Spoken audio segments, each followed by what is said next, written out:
EAGLES, Eagles.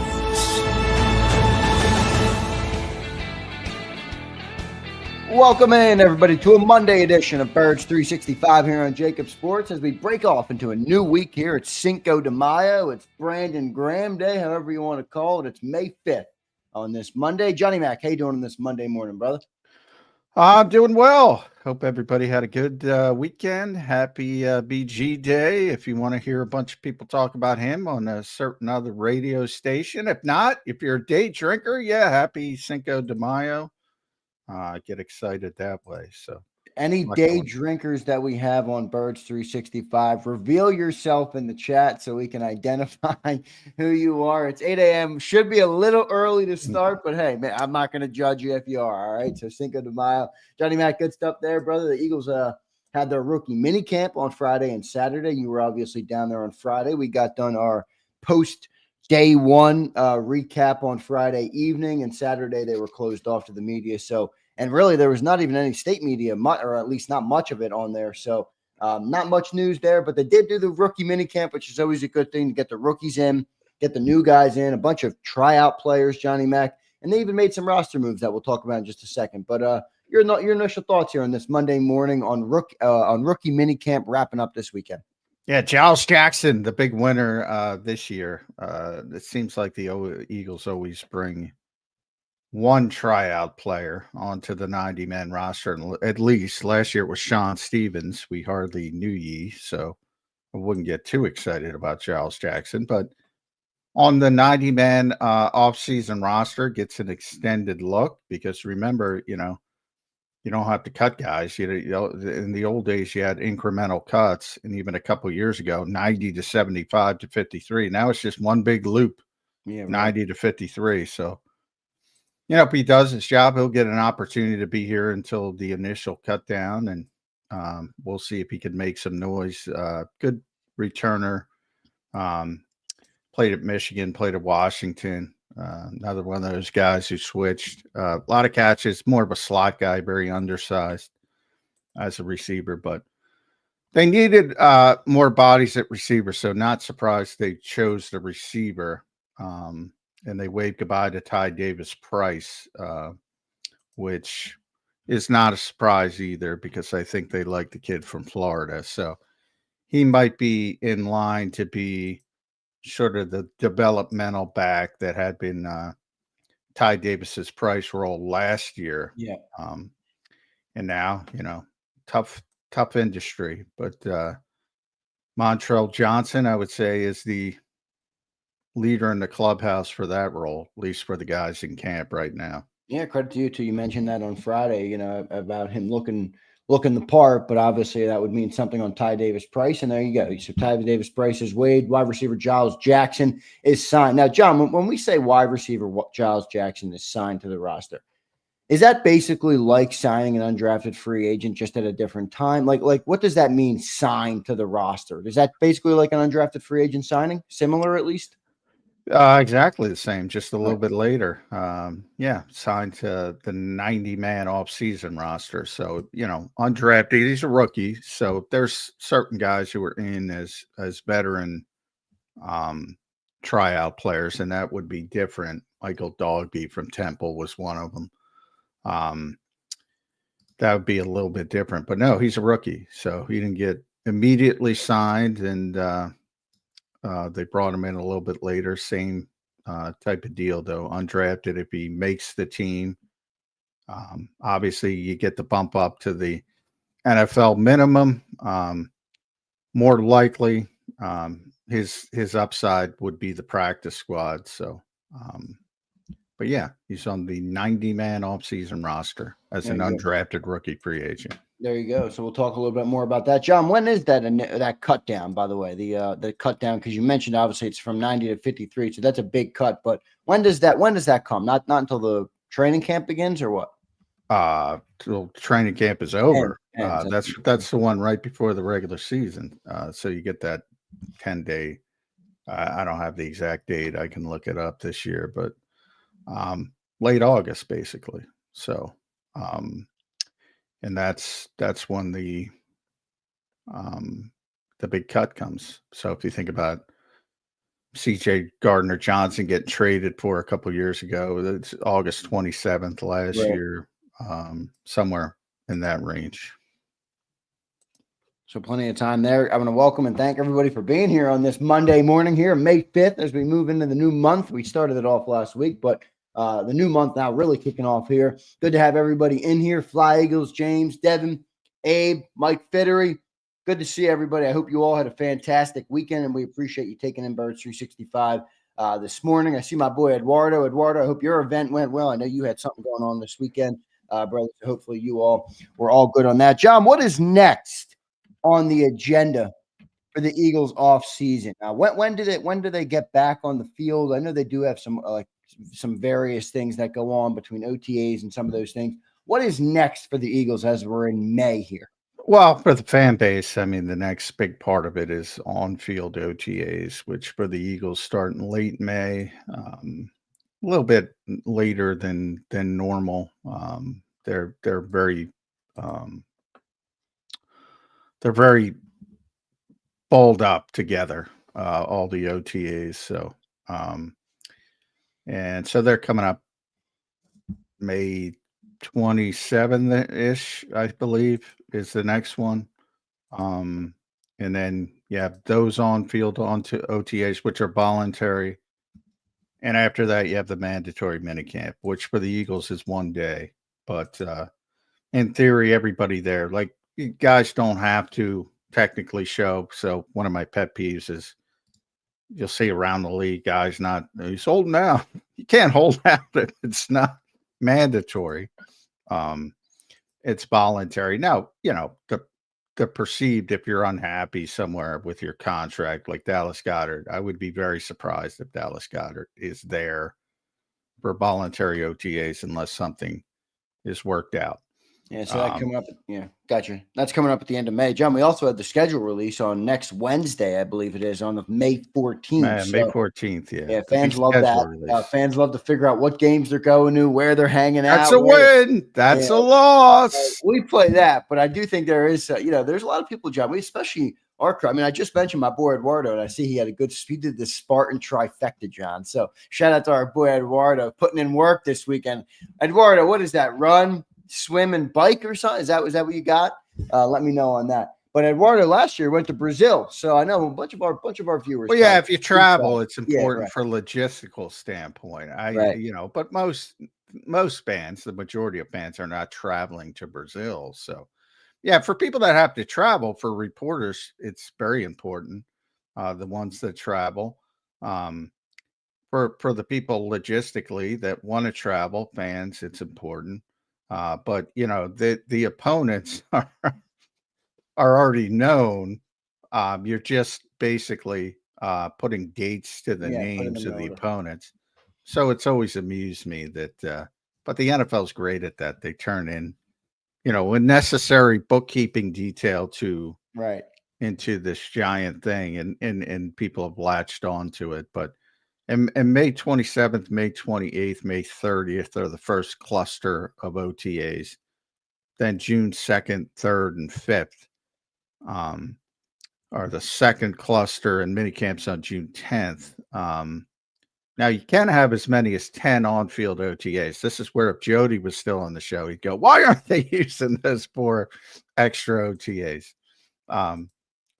Look, it's hard to argue with this team's philosophies. You can't anymore, John. You really can't.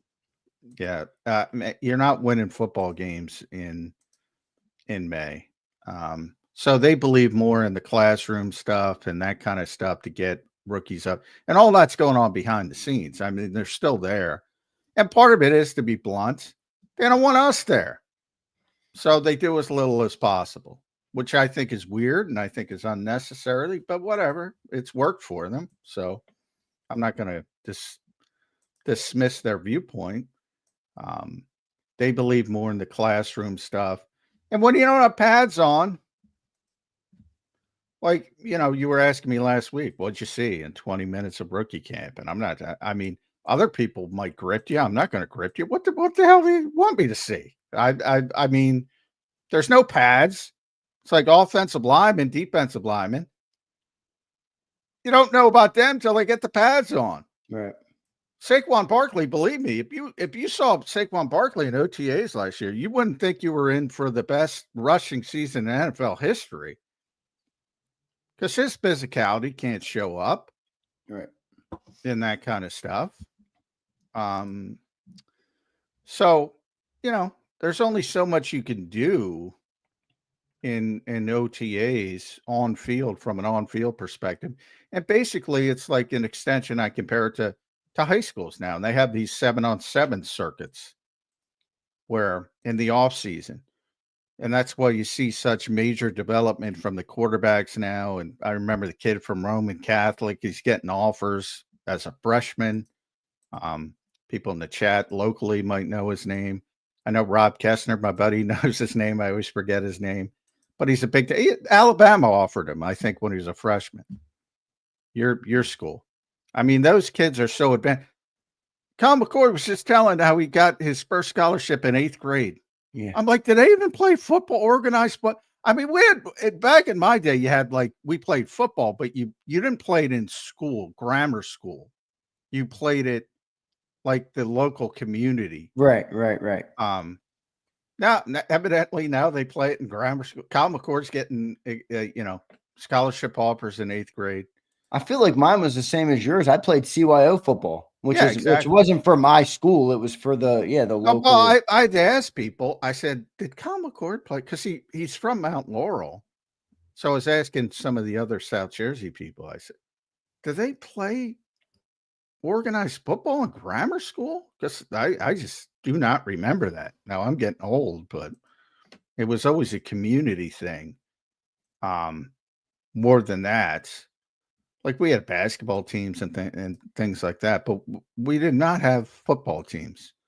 But anyway, I digress. These 7-on-7 things. So you see this tremendous advancement from wide receivers over the years. That's the reason. That's where it starts in quarterbacks and defensive backs. The poor offensive and defensive, they got nothing to do until real practice starts. And at the college level, and more so even at the high school level, they don't get to practice with pads on. So they're kind of up a creek until you actually play games.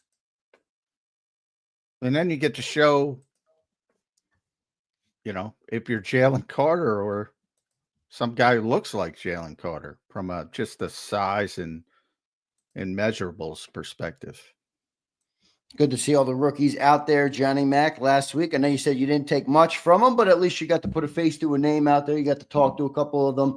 Any takeaways from the conversation that you had with them or the questioning you had? I think it's always good to, you guys do a pretty good job, I think, at learning the players. A lot of them do have, some of them open up more than others, but I think you guys do for a large part have a good relationship with most of the players, at least, which is a good thing when you're trying to get information out of them and they can trust you.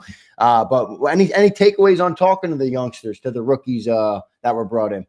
Yeah, a lot of Ty Robinson, which I mentioned before, is a really impressive young man. He's a little bit older, so maybe he's a little bit more mature. Miles Hinton, I thought, was really impressive. And you could see why the Eagles like him. And Smile Munden as well. A lot of kids. You can see they want to bring smart, intelligent young people into the building. They generally accomplish that. I think it was interesting. I typically rip State Run Media. I'm going to give them credit. They put up a 17-minute clip of the draft room, the war room, so I watched so to speak, which confirmed a lot of things. Because a lot of people say, well, Howie's, bullshitting this and that. Because I asked him after the draft, were you trying to trade up to 22 to get Jihad at that point? And that confirmed he wasn't lying. That's exactly what he was trying to do. And other ones, they're heavily edited. I don't know if all teams, but a bunch of teams do this now, and they put up these kind of clips, and they magically all get the players they want. Magically, because they're heavily edited, Right. obviously. So they're not going to put up when they miss on somebody. But they did really go past Mac McWilliams real quick. It's like, we're going to take Mac McWilliams. I saw that. Yeah, I watched the whole thing. It was interesting to kind of get a look inside the draft room. They were trying to move up for a long time, like Jeffrey Lurie said. It seemed like Lurie was the guy who really wanted Campbell. Well, I think Vic's the guy. If you saw Vic come in after. Oh, Vic was pumped, John. That made me feel better. I'll tell you that much. Vic was very pumped. And I would say Stoutland, too, was pumped when they got Miles Hinton. So keep that in mind. Yeah. Remember what Rick Saratella said last week about Miles Hinton? About the wanting to potentially walk away from football at some point. I wonder if that was that asked about at all with him? I was curious to hear that because I didn't read that anywhere, but Rick brought that information. Yeah, I do not believe it was mainly about his father and how it grew up. And his father had him late. So he was out of the NFL by the time he had Miles. Right. So he didn't really know that much about how good his father was. And his father never told him. He never, said, hey, and he was like, he eventually grew to find out just how good he was. And it was more about his family and how he, Chris Hinton never pushed him to football, him or his brother, let them find it on their own. And I think a lot of that, to Rick's point, he's got a lot of interest. And I think some football people look at that as a negative. Right. Like sometimes it could be positive. I agree. But I do see how people who dedicate their life to this look at, when you're looking for any edge on a player, I could understand why someone would say, oh, they're not really into football. They just play because, as you always say, these guys got to get paid. That's really why a lot of them are doing it. Yeah. Yeah. Well, it's easier. If somebody eats, sleeps, and breathes football, you feel more comfortable than somebody's got, what, I'm going to sit over here and do some marine biology stuff for a couple hours. But sometimes it's good. I have other interests and get away and de-stress and do things, whatever it is. But so that I think that was part of it with some teams with Miles Hinton. And maybe it does. Maybe it's too difficult. Maybe he doesn't want to push through it, but you take shots. I think, but the most interesting part of that video to me was they let you in on a little bit of the passion meeting, and you heard what they call the passion meeting, which is day 3 before day 3. And they let all the executives and scouts stand up and talk about a player they think could turn into eventual starter down the road. And that, in essence, pound the table for one player. Right. And you saw some of them. One was Ty Robinson. One was, I think, Miles Hinton. Yeah, one was Kyle McCord. Munden was one. So, and you got to see the various guys who, I have to go through it again to pick out who picked who, or who pounded the table for who. But yeah, that was interesting because we've known about that for years, but I believe that's the first time they put little clips of it up. So that was interesting for fans. But yeah, magically every NFL team gets every NFL player they want. Yeah, right. That's a good point because this is the other thing I did notice, and you kind of brought it up with Fangio. Dad says, "Did anyone notice how excited Bobby King was?" That's true, man. There's defensive coaches; they were jacked up about Campbell. Yeah, they were. And look, I think with Campbell, it's just is he going to be healthy? When is he going to be healthy? And where is he fit? That's basically in this particular draft. He's a top 15 talent. I think that's fair to say. But again, there's some tweener aspects, but anybody can figure that out. It's Vic Fangio. So I think that's why Vic was so happy. Other people run from the tweener label. He's too small to play edge. He doesn't have the instincts to play linebacker. He's a tweener. Vic's like, yeah, I'll figure it out. and it's a big thing to have the confidence to do that. Other than, because other teams would take him and say he's an all-ball linebacker, and that's it. And what would you do? Well, he's too small to be a full-time edge unless he grows into his body more. And but where do you think he'd need to get to be that, like 250? Well, Nolan's way under 250, and he looks like he can Nolan's do it. What, so I gotta see him play first. Nolan's very physical for his size. Yes, he is. I got to see him play first, but I've always said from what he looks more like an edge rusher to me. I've said that from the start. But I think him getting with Vic Fangio is a very good thing for him, because Vic will utilize him in different ways. And, that's the one thing Howie kept saying, don't put him in a box. Don't pigeonhole him. Because he's going to play all these different positions, I think, when he gets up to speed. Well, that's the projection. But again, it's easy to project. Right. Can he do it?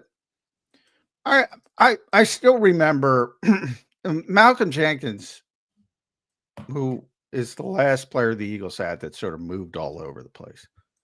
Really enjoyed it. I mean, it challenged him.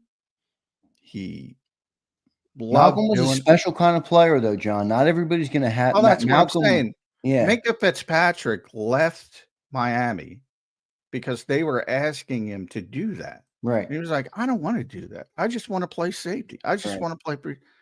And he's a great player, phenomenal player, but he didn't want to do that.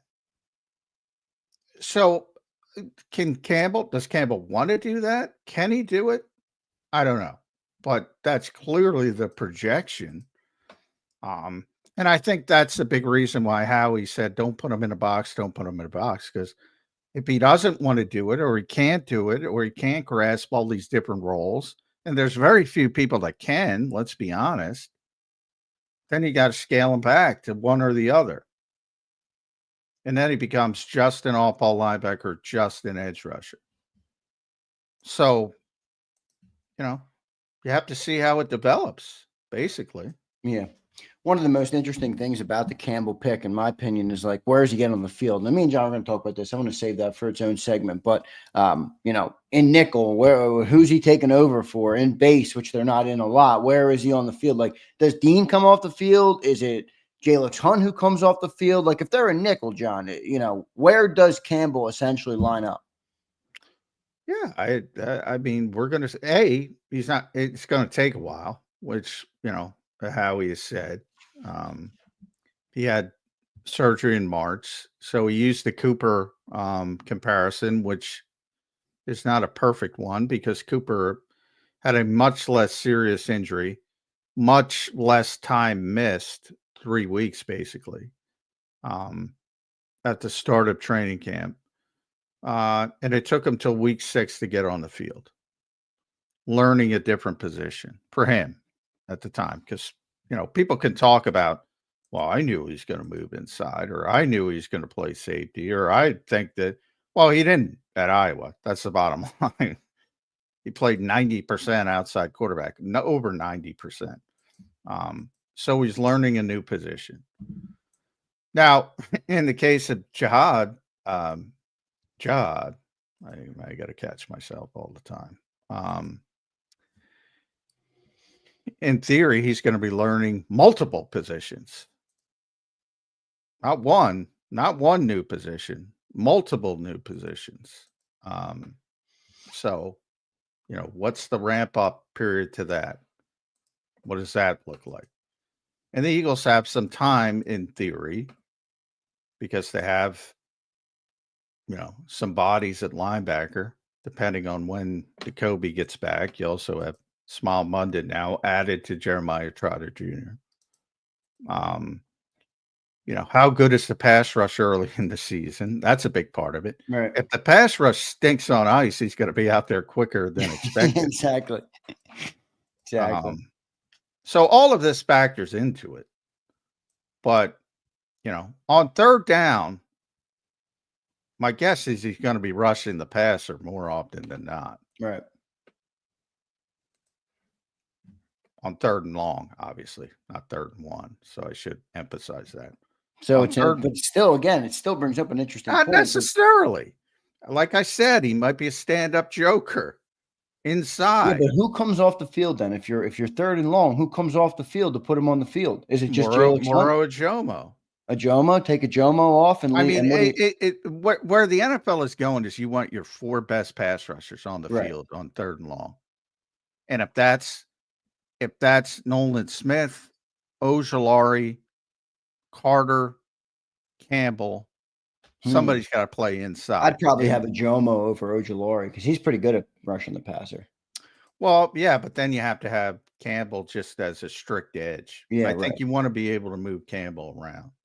Yeah, it's going to be interesting to see what they do with Campbell. It is certainly a Swiss Army knife, so we're going to be seeing how Vic Fangio handles him. We got our man Jeff Kerr, though. It's good because when's the last time we talked to Jeff? It was we didn't talk to him last week. No, right? we didn't talk to him. Yeah, we had the rare. He was back in New Orleans, hanging out with Kellen Moore and Doug Nussmeier. I thought they whatever he was up to, we city. missed him here on Birds 365 because Jeff is one of our staples here. The viewers love him, we love him. So good to always have Jeff Kerr on. He's gonna join us now here on Birds 365. Jeff, welcome to the show, man. On a Monday edition, May 5th, Cinco de Mayo. Have you started drinking yet, Jeff? I ate enough Mexican food and drank enough Hurricanes last week to make up for anything today. There you go, brother. Nice. Back to that New Orleans food. What's your bowl? What's your best game? Oh, God, you don't even want to go there. I'll say pick Jalen Hurts' worst game of last season, double that. That's how bad I bowled. Oof, that's not good. There were some stinkers thrown there. Yeah, I'll say this. I bowled bad enough to get kicked down the division. Oh, but that's a good thing because next year it's almost like a promotion relegation system. I have a better chance to win a lot more money next year. All right. How was the Metairie IHOP? Did you see Kellen or Doug at the Metairie IHOP? I did not see Kellen or Doug at the Metairie IHOP, but we were near the Metairie. I actually sent a picture to our buddy Oscar Budahan of the hotel we stayed at. Your Ramada. I forgot to send to you. Your Ramada and the Comfort Suites. Nice. All right. Enough New Orleans talk. I'm sure you saw it from New Orleans. And, when the Eagles drafted Jihad Campbell, pretty much the first thing Howie did was rave about his pass rushing ability, and B, say, don't put the player in the box. Don't pigeonhole him. And the only thing anyone has done from that point is try to put Jihad Campbell in a box. He's an all-ball linebacker. He's an edge rusher. He's got to be this. He's got to be that. Where's Jeff Kerr on the great Jihad Campbell? Wherever they want to put him. That's kind of how I am with him. If they want to rush him on third downs, I'm for it. They want to play him next to Zach Bond or Nakobe Dean, or if Dean's not ready, if they want to play him next to honestly, John, I think in training camp, we're just going to see him all over the place, and they're not going to play their cards, or maybe they are playing their cards by just having him everywhere. I don't even know if we're going to see him in training camp, to be honest. That's true because of is it the shoulder injury that you guys were talking about this weekend?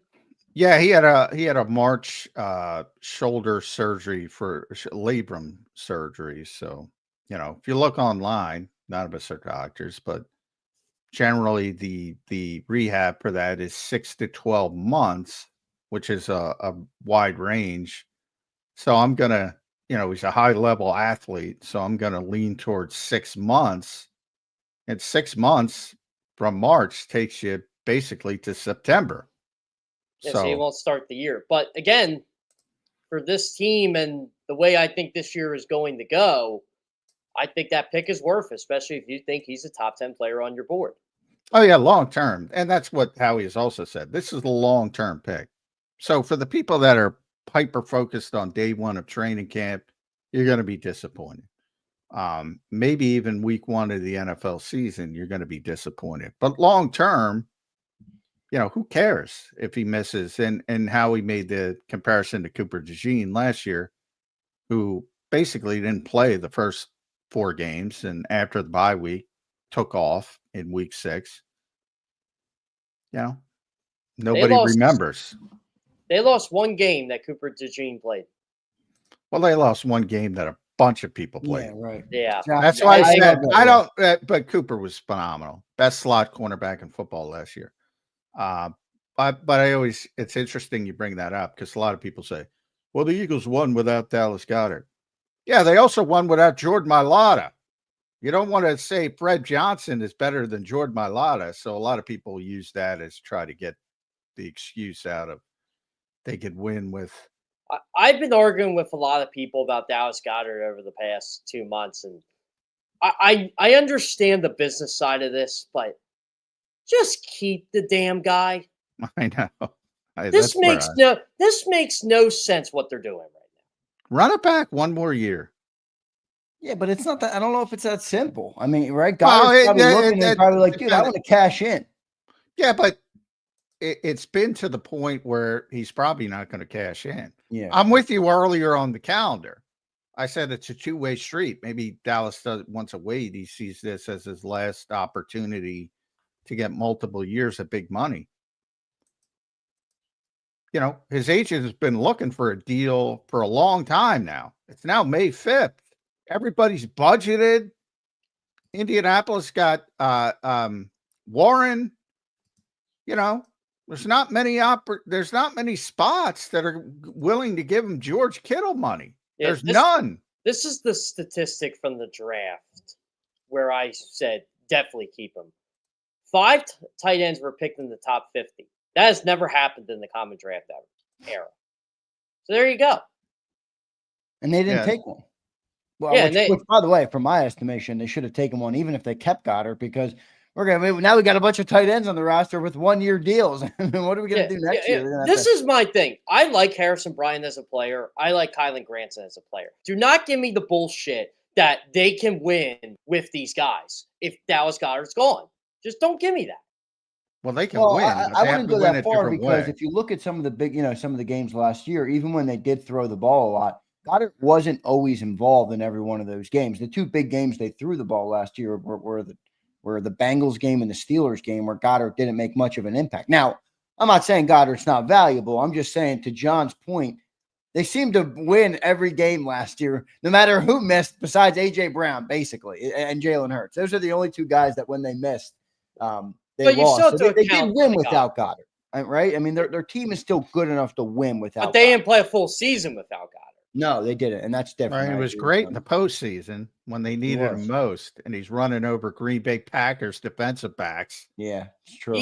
Dallas Goedert had a tremendous postseason. We talk about the postseason Jalen had and what Saquon had and how this defense – it's like we didn't let go unnoticed, and I don't think the fans did either. But it just feels like it wasn't talked about enough how good Dallas Goedert was in the playoffs. Yeah, he was phenomenal in the playoffs. And to me, it makes too much sense now for both sides to come to a agreement. And I think ultimately I've now shifted to that. Earlier in the offseason, I was under, if you go 50-50, I was 51. He was leaving at least, and some probably went up to 60 or 70 at one point. Now I'm leaning towards he's going to be back. Well, yeah, the draft played out, and you got the comp pick deadline now that's passing, and just keep the guy. It doesn't make any sense now. I wonder if it's still like you guys remember, obviously, a couple of weeks ago when they did release or when they did move on from Saquon Gardner Johnson, they traded them to Houston. It was kind of explained, at least through the grapevine, that it was not salary cap, it was cash. Do you think that problem is still going on? Like, do you think that's what's going on with Goedert, where it's not like they're cash broke, but they're looking at what's coming ahead and they're trying to store some of that cash for next year? Because you're probably going to have to give Goedert, $10 million at least. Is that a part of it, you think, John? Yes and no. Like I said, if Dallas was perceived as a pain in the ass. Probably yes. Yeah, right. He's not. So no. No, he doesn't seem like he's a pain in the ass at all. So while we say it was, and it was cash over cap with CJ, look, if he was a different personality, is all I'll say, he'd still be here. Simple as that. Simple as that. Yeah, I agree. Into it, but the financial part was part of it. But again, if he were not high maintenance, let's be kind, he'd probably be here. Yeah, and CJ said all the right things in his opening presser a few weeks ago. Like, this was his sign. He had to grow up and had to be a leader, had to do this, had to do that. Again, he says all the right things a lot of times. He says what you want to hear. It's actually doing it. It's the stuff people don't see. And look, we're not bashing the guy while he's out the door. We're just telling the reality of the situation. No, I said it People when he just was don't here. hear it. So, yeah. I said the same thing, but people don't want to listen to you. They don't want to listen to me. The Phillies are a good team either, but what are you gonna do? Yeah, the season is not over for the Phillies. So, congratulations. I had people on me before yesterday. Oh, well, they still have this problem. They still have this problem. They still have this problem. I said, then go see a shrink. I don't know what to tell you. Go see a shrink. I might steal that one. Yeah, Jeff. that's a good one. Go see a shrink. Oh, that's funny. That is funny, Jeff. Jeff, That's an old bowling term when we're struggling. It's like overall with the draft. Well, yeah, go ahead. I wanted you to get your comment out. You just cut out a little bit, but go ahead. No, oh no, like that's an old bowling term we say every time we're struggling. It's like, okay, all these problems you have on the lane, so go see a shrink. Yeah, we didn't get you there, Jeff, after the draft. Just your thoughts on kind of everything that the Eagles did. They took 10 overall players, which is a boatload of players, traded back several times, ended up with only 2 players in the first 2 days, and then 8 on day 3. So a big day 3. What'd you think of what the Eagles did in the draft this year? I'm actually shocked they made as many picks as they did. And look, I like the picks they made. I thought they were safe picks. But, Xander, I said to you, I think it was the Thursday night or Friday I was on. Draft class sucked. I'm sorry. It was not a good draft class. And they're picking bad players from said draft. I don't want to hear this guy's a project, this guy's a project. I'm going to tell you this right now. Half these players would not have been picked if the better players went to the draft class. And that's including guys on the Philadelphia Eagles. Well, I was harsh on the draft, but I think the draft class at the top was bad. Yeah, right.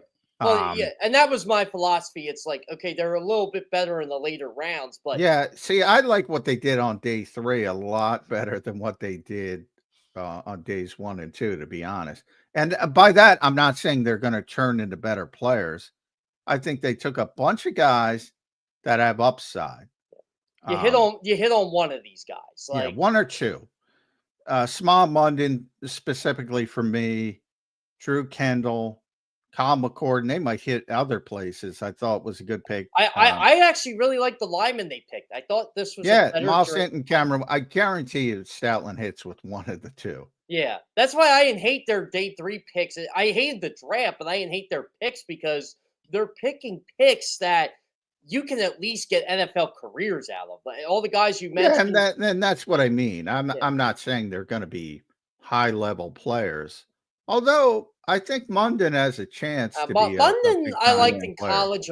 I liked Miles Hinton in college a lot. I think if you get him in the Stoutland deal and he just kind of toils around there for 2-3 years, there's no reason. Yeah, I think Cam Williams has a huge upside, but doesn't Cam Williams feel like the Fred Johnson type? A little bit. Hopefully. I like Cam. He only started 1 year before he came out. I think he's got a much higher upside. Yeah. You know what I liked about the linemen they picked? They picked guys that can back up the starters and they can develop into something. Like Drew Kendall, I think, could be I love that kid. A really good player in this league. I guarantee he's a starting center in this league. Not here. I do too. And you never know what happens with Cam. If he gets injured, there's Drew Kendall. Yeah, it's true. Drew got him for 4 years. I do like that play. I had to go off about the draft, though.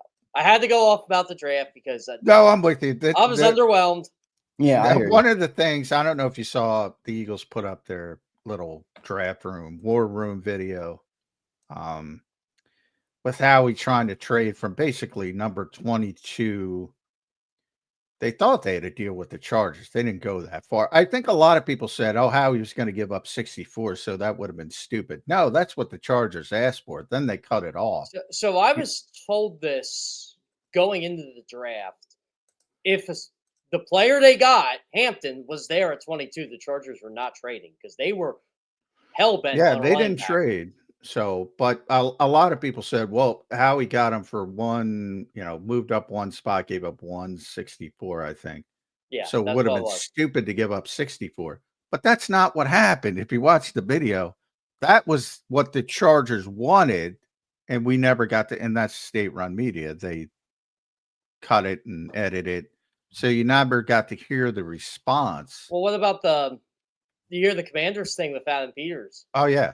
Well, that was the two thing, and they tried to trade Green Bay, nothing. Minnesota, nothing, because they wanted Donovan Jackson. Giants moved up. Now, the Falcons was interesting because Howie just ripped, essentially, who is it? Fontenot. Yeah. What's his first name? Terry? Terry Terry Fontenot. Fontenot in Atlanta. That was a brutal trade. Oh, I don't care was. what James Spears. And Howie just kind of snickered and said, okay, well, now we know why nobody's accepting our trade offer. They said the future first. Yeah, Detroit had no interest whatsoever.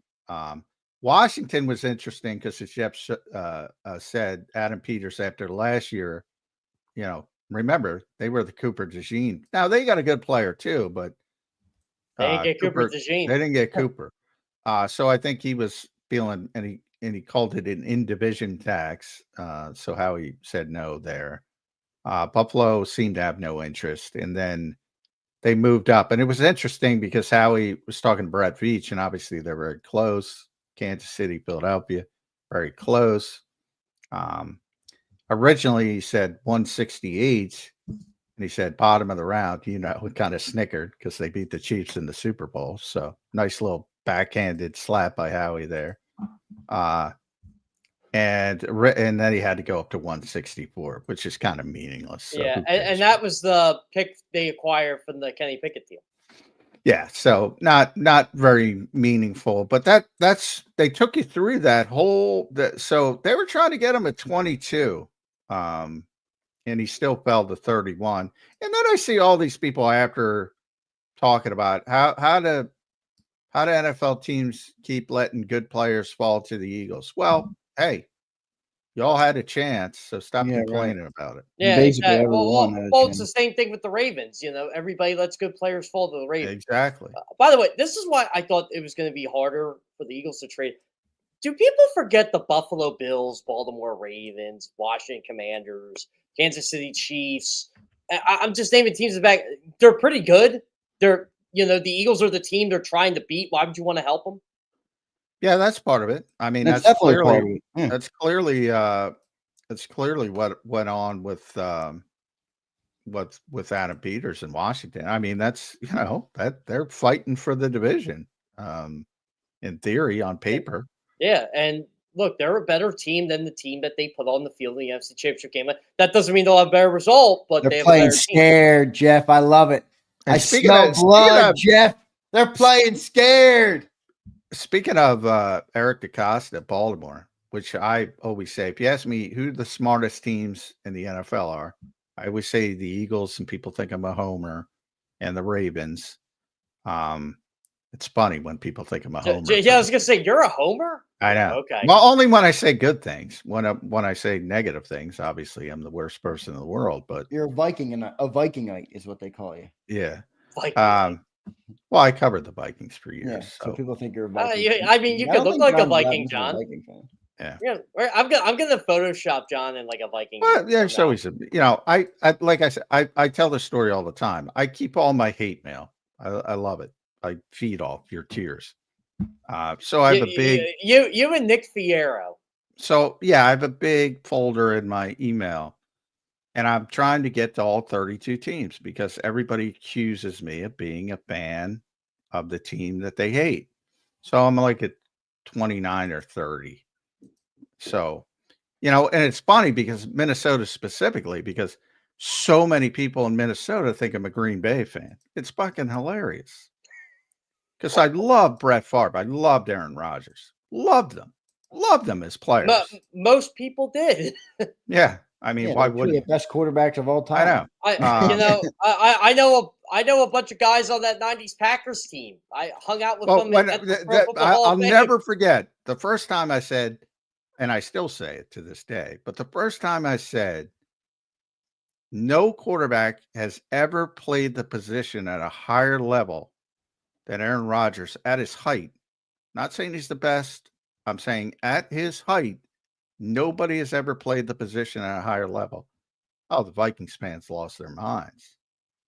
From 93 to 98, there wasn't a player better in the NFL than Brett Favre. Yeah, well, I agree. I'm wholeheartedly on that. But I just think it's hilarious. So, but the two smartest organizations are the Eagles and the Ravens. And I don't know if you guys saw Eric DeCosta, but he was talking about the Massey Thaler Losers Curse, which is this paper a number of years ago that basically said, hey, goofballs, you all draft at the same level. So the best way to go about it is to, get a bunch of picks, get more lottery tickets. That's what the and they Eagles did all this research, and DeCosta was talking about it. And look, he's more, contextual with it. Like if you're obviously in the top 5, you got a better opportunity to get a good player. But when you start talking about day 3, what the Eagles did last year, now you can't always do it. But the Eagles got a bunch of good lottery tickets. And it was smart to do that. Yeah. And the kid from Virginia Tech, that's a 7th round pick that some teams had a 4th, 5th round grade on. Yeah, 6, but still, I like that player, Jeff. I like that. Yeah, that's right. He was a 6th round pick. I forgot 2 10s in the 6. Yeah, and Jeff, I think your point is well taken. Like, fans will say, "Oh, they're boxing Howie out." Well, yeah, we're the best, so people aren't going to try and help you. But do you guys think it's getting to an obvious point where they are trying to box Howie out? He's kind of won every draft for the last 40 years. I'll just say this, Zander. When you screw everybody at least once, you're eventually going to run out of people to screw. Yeah, boy, Yeah, Howie hates that term, by the way. And he says it all the time. He's like, he's not like Sam Hinkie. Sam Hinkie was like that. If you're a Philadelphia fan, like he wanted to win every trade. Howie's whole philosophy is, hey, I'm trying to help the other team too, because then they're going to want to trade again down the road. Yeah, right. We can continue to do business. Well, if you make good picks with the picks you're getting, you're going to keep. But I really do think it's the Eagles are on top. They're going to be on top for a bit.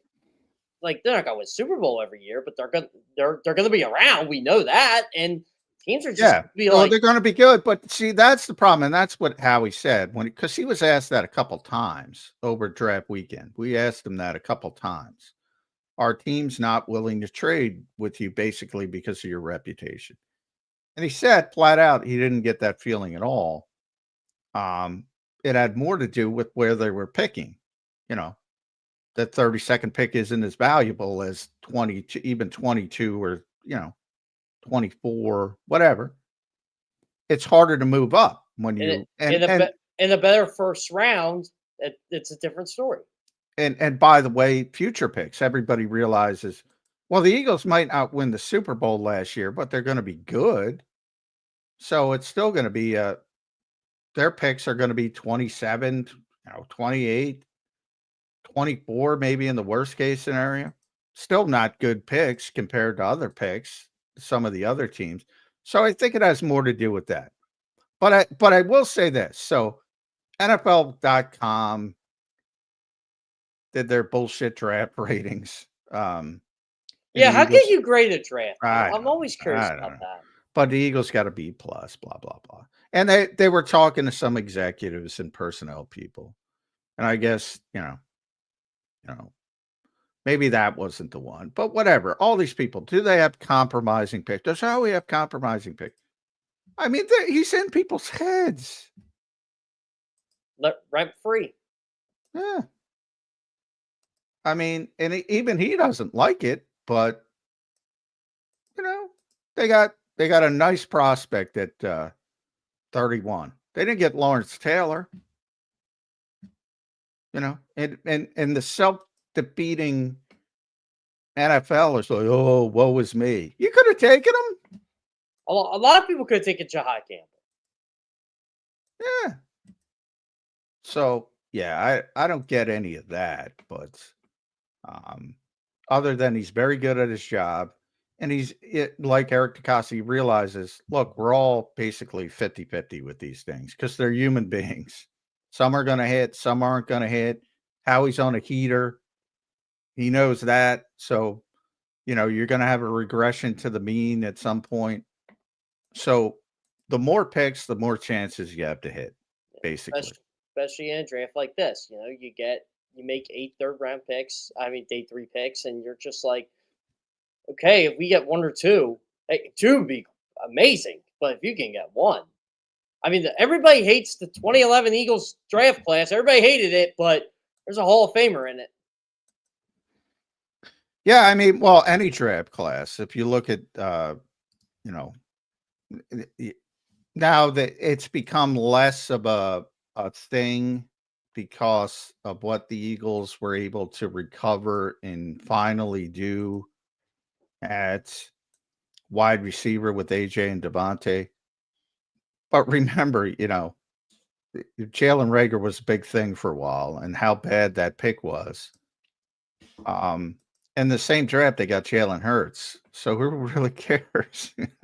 Yeah, exactly. It's, a lot of people like to bring up, I know draft week of the Vikings laughing at the Eagles for picking Reagor over Jefferson. I'm like, 5-6 years later, that means nothing.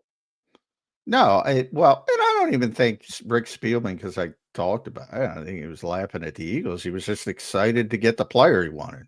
Yeah. Yeah, he probably thought the Eagles were going to get that player. Yeah. I saw there's no doubt they thought, because I saw Rick in Miami when the Eagles were down there for joint practices, and I was talking to him about it. I said, and he was like, I thought the Eagles were taking Jefferson. And he was just excited that they didn't. Wasn't trying to be a dick, but that's what happens when some of those things unfold that way. That's the thing. Like, these guys are human. They're going to have emotions towards It's like when the Eagles get excited. When Vic Fangio, who doesn't smile at anything, smiles like a Cheshire cat when he got Jihad Campbell. He was happy. That made me feel pretty good about the Campbell. There's only one draft instance, because it wasn't edited in recent years, when Howie had that awkward moment with Tom Donovan. Well, you couldn't script that because it wasn't. It was live. It was live. It was not state-run Eagles. That's what I wish people believe me. That would have been edited out. Yeah, that's what I wish people would understand. When it comes from Eagles entertainment, they're not going to show everything. Yeah. And by the way, it worked out for both teams. Tom wanted to Lynn McNeil. Do people? No, they don't. They think everything. A lot of people don't. I think our people do. I mean, come on, Eagles entertainment is great and all, and it's very entertaining, but it is state-run media. They're not going to tell you anything negative. It's. I tell people all the time, I'll be negative when I have to be negative, when the moment calls for it, and I do this with baseball a lot. John knows I'm not like our certain friend that likes the Phillies. Every loss is the sky's Oh my God, it's the end of the world. What's funny about this is that and you guys are objective reporters, so it is different for you. But I'm a fan of the team, and I started doing this show obviously. But like most fans, or at least fans that I've talked to, don't go through life like never thinking there's a problem with their favorite team. That's where there is a small sector that gets mad at people like you who do point out objectivity, and they get a lot of every game. We're gonna win the Super Bowl here. Like most fans don't, and they get a lot of retweets and a lot of likes. Well, they're the most vocal. Yeah, that's what I mean. They're the most vocal, but most fans, come on, we got a lot of fans in here. Most of these people see problems with the Eagles. Yeah. You know, So, whether they talk No, about it or that not. yeah, I agree with you there. oh no, Yeah. no, I agree with you there. But by the way, this is a funny story from my dad. So like my dad will text me sometimes during Phillies games, and he don't have X or Twitter or whatever, Facebook, any of that stuff. He goes, "How the hell do you guys just go on these social media apps and just tweet your feelings every single time something goes right or wrong?" And I'm like, Dad, I wish I had the answer to that. Yeah. Social media remains a cesspool. I And the heard someone moment- say social the media is the moment I am out of this industry, sayonara from social media. That's why I'm glad I got your number, John. I can get your real feelings any time of the day. Yeah. That's funny. I heard someone say this about social media. Social media is not social, and it's certainly not media. No, yeah. I felt bad our buddy Art Stapleton from the Giants got flack from people the other day. And again, if you're offended, it's probably you. Because when journalism lost the Kentucky Derby, he goes, "Oh, you mean aggregator and content creator weren't in it?" I thought it was funny. Like, I thought it was funny, but people are like so upset over it. I'm like, if you're upset, that means you're probably one of them. Like, Yeah, well, one of the reasons, and Art's a good dude. I mean, look, a lot of people just steal people's stuff and put it up there, and they don't give them credit. And it's like one of the things where I'm like at X, like a lot of guys will tweet every moment at training camp practice and whatever, you know, X is not paying me. So, you know, I'm not doing that. It's just, you know, whatever they give us. Now it's a little bit better with Elon because he gives us a little bit of money, depending, but not but before you weren't getting anything. before you were getting zero, nada, zilch. And it's like everybody's worried about Twitter. Back in the Twitter, I'm like, I would have this discussion with Elliot all the time. They're not fucking paying you, dude. Yeah, but the What one are thing you it does doing? do is, I hear you, John. Believe me, I understand it too. That's why I don't post on Twitter that much, because YouTube pays us and Twitter doesn't. So I'm more on YouTube. Yeah, exactly. But the one thing about Twitter that it does do is that it does create like it does. So you know, it's a like promotion in a way where if your name is seen a lot or you're consistently putting out content, people will come to your. Not always. It doesn't mean to convert everybody, but I do think it. Well, but I've general. talked to some people with much larger followings, and very few people actually click on and read because you have all these metrics. You know, right. Mhm. when you're at, you know, big, you know, so they don't. It doesn't relate. It doesn't. If it did, I would do it more. But it organic traffic is always going to be the most valuable traffic, and I'm proud to Yeah. say, JAKIB, 100% organic since our inception. So it is more important for sure. Well, that's what happens when you build a brand and people respect what the product you're putting out. Yeah, it's true. It's just is what it is. Like I've seen people that, you know, segments I come on, I'll re-listen just to hear like, you know, how I talked or that or something. Because I saw one of the comments, I laughed. It's like, "Well, tune in to the 7-minute mark for actual football talk," and I just started laughing.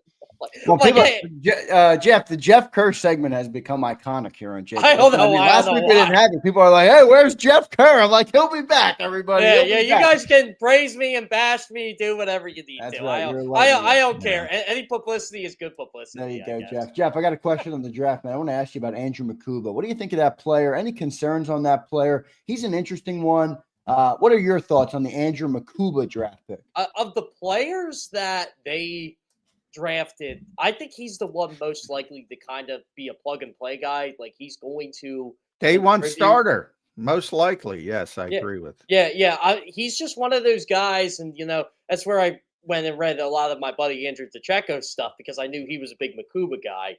So I'm like trying to think, okay, where could you put him? Like you could put him at safety, you could put him at corner. But you know, and again, we're going back to the X stuff. I did see a fan post.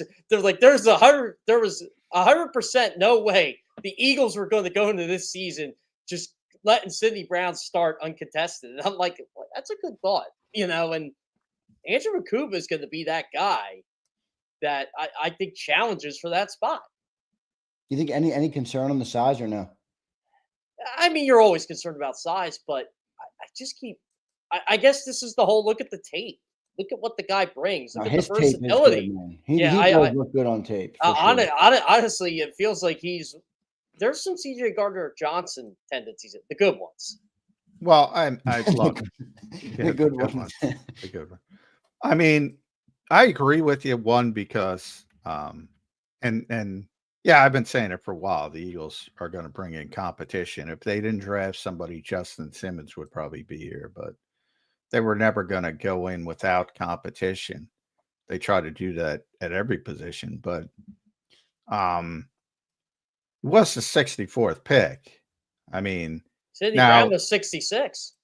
Correct, but Sidney's been here for a number of years. So, but the point I'm trying to make is the more telling thing to me is, so Andrew Makuba comes in as a big Fangio guy, where Sidney Brown is not. He was a Sean Desai guy. So that to me is more of the advantage he has. But look, Howie said they were trying to trade up in the second round, and it wasn't for Makuba. So it was for somebody else. And eventually we'll figure out who. I don't know. I look at who went ahead of him. Trey Amos would be the most notable. I don't think they would have considered Mike Green, even though that obviously is a slam dunk second round pick from a football perspective, maybe not from a life perspective. Anthony Belton, maybe. Benjamin Morrison, maybe. I kind of had a feeling it was Anthony Belton. Oladeo, maybe. Like Nick Scorton, maybe. Elijah Roro, maybe. People say they didn't draft a tight end. Well, Terrence Ferguson went 46 and Arroyo went 50. Yeah, that's 5 of their top 50. And I was like, oh, wow. I don't think there were still some good tight ends on the board, but not those 5. Those were the 5 I had pegged. It was those 2, Taylor, Warren, and Loveland, I guess. Yeah, those are the 5. Yeah, I mean, 2 in the top 14. That's the first time that's happened since the merger.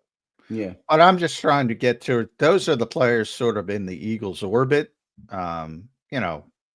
Taylor's probably a little bit too high. But yeah, I mean, so I love, that's editing. Andrew Makuba. I mean, that was not a slam dunk pick, sort of like Mac McWilliams. Some of them were slam dunk picks. Jihad was a slam dunk pick. I feel like Mac McWilliams from the Eagles' perspective. I feel like he went under the radar a bit where he got picked. It's like they made so many picks, and you're like, oh yeah, that's right. They got him out of this draft too. That was one of the picks. I love their first 4 picks. I'm like, all right, like this is a pretty good draft for them. Yeah, they really like Ty Robinson. That's clearly. And Howie did some nice work there because he knew he didn't have to pick him in the 3rd round, so he was able to go down. I thought they could have gone later in the 4th, honestly, but if he's there, he's there. You get him. Yeah. So there's a lot, but that's where the editing would have helped. I would say those 2 picks, Andrew and Mac, because those were 2 picks they were clearly thinking about other people. In the 3rd round, when they traded down, I thought it was just a nice winning outside the margins thing, saying, well, we're going to draft Ty Robinson, so why wait? Why do it now?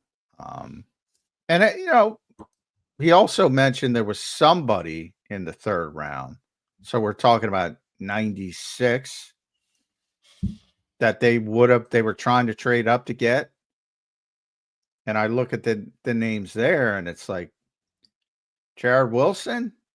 Now that they picked up a backup center, maybe it was. It's a Georgia kid. Maybe it was Jared Wilson. John, who do you think their Red Star players were in this draft? Jeff, thank you. I can't believe I haven't asked this question a week after the draft. We still haven't talked about Red Stars. Well, I would say I give my and we did ask Howie that question, which he did not answer. No, he won't give you. He won't give us the answer. Well, he doesn't want to. He doesn't want to, put the highlight on the guys that weren't Red Star players. But my guess, my top guess would be number 1 would be Robinson. That would be my. I still think Jihad Campbell was a Red Star guy for them too.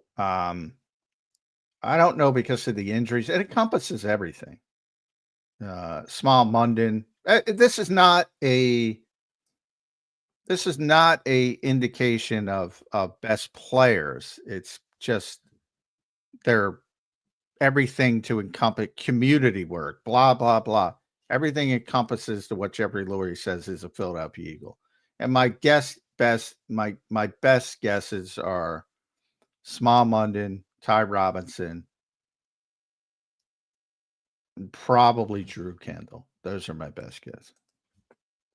Ty Robinson is an impressive young man.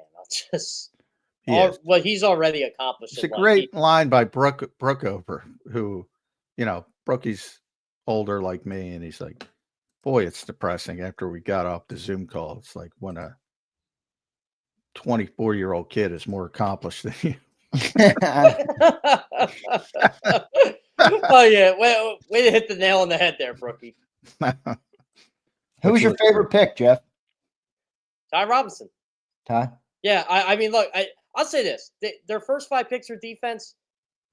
I like them all. I know it's funny because all I've been doing is complain about this draft class, how bad it is, but I don't hate their draft. I thought it was underwhelming. I think to John's point, that's really what became evident to me in the draft is that the top of the class was just meh, but there was pretty good depth throughout the rounds 2 through 5, which is obviously where the Eagles made a lot of picks. So I did think it was okay in the middle of the draft, but not a lot of names that were it's not like last year where I thought, okay, Quinyon Mitchell, you're going to see him play right away. Cooper DeJean, you're going to see him do something. Like this class, it's like Jihad Campbell. It's like I think he's going to be a good player, but when's he playing? Andrew Bakuba, I like him. I'm not exactly sure where he fit. Ty Robinson's the guy I feel like is going to play, going to be part of that rotation, and he's going to make an impact. I don't think he's going to make a Quinyon Mitchell, Cooper DeJean type impact, but he's going to be part of that pass rush. Yeah, he's going to, things would have to go really poorly for him not to be involved with the rotation. But, I think he's the 4th guy. As a guy who likes to talk to the rookies a lot and likes to, it's a shame for what I do.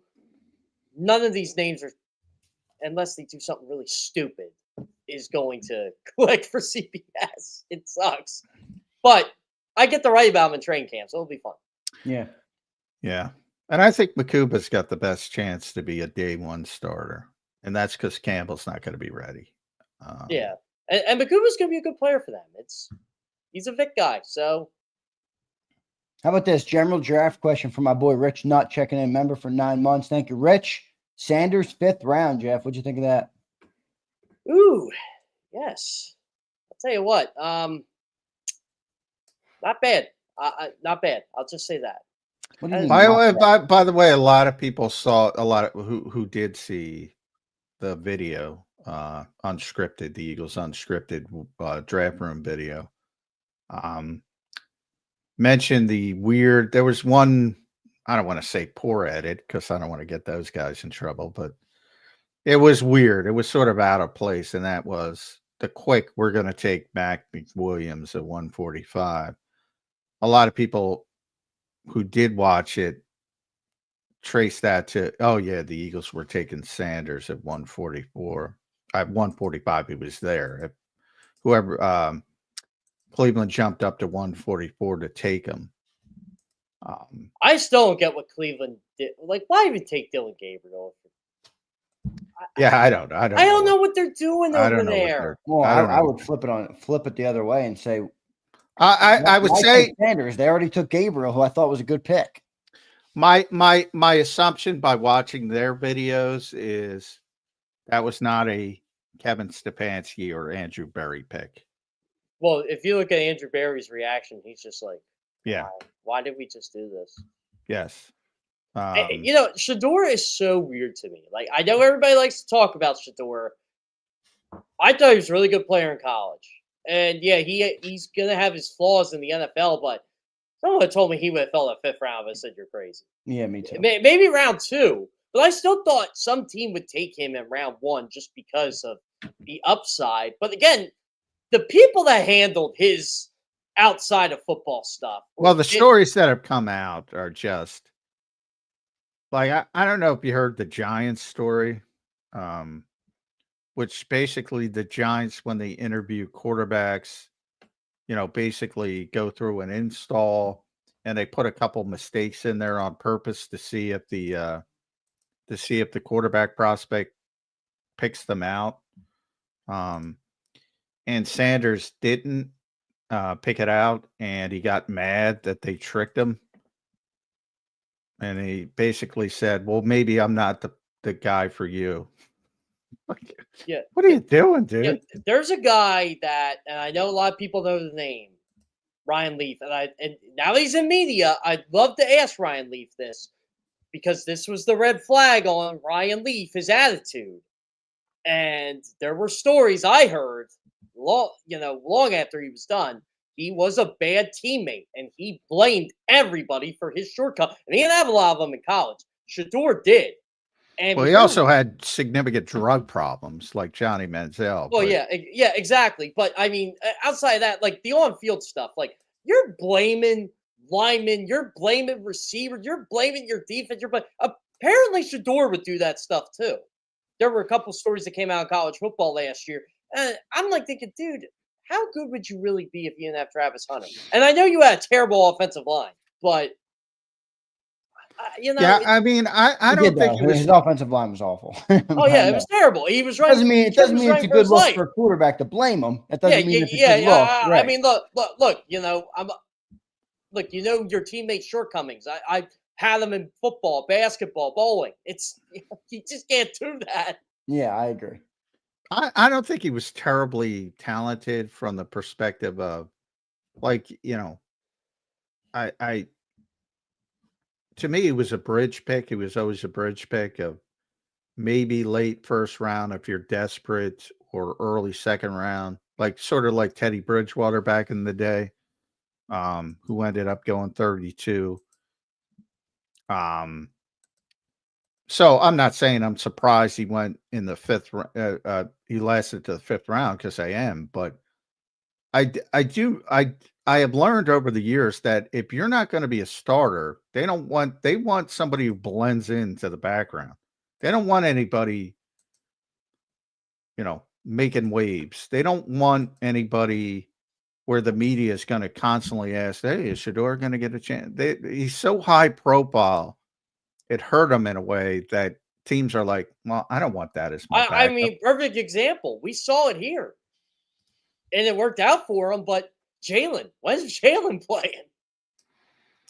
Well, no, nobody said when is Jalen playing when Carson was here, because it wasn't.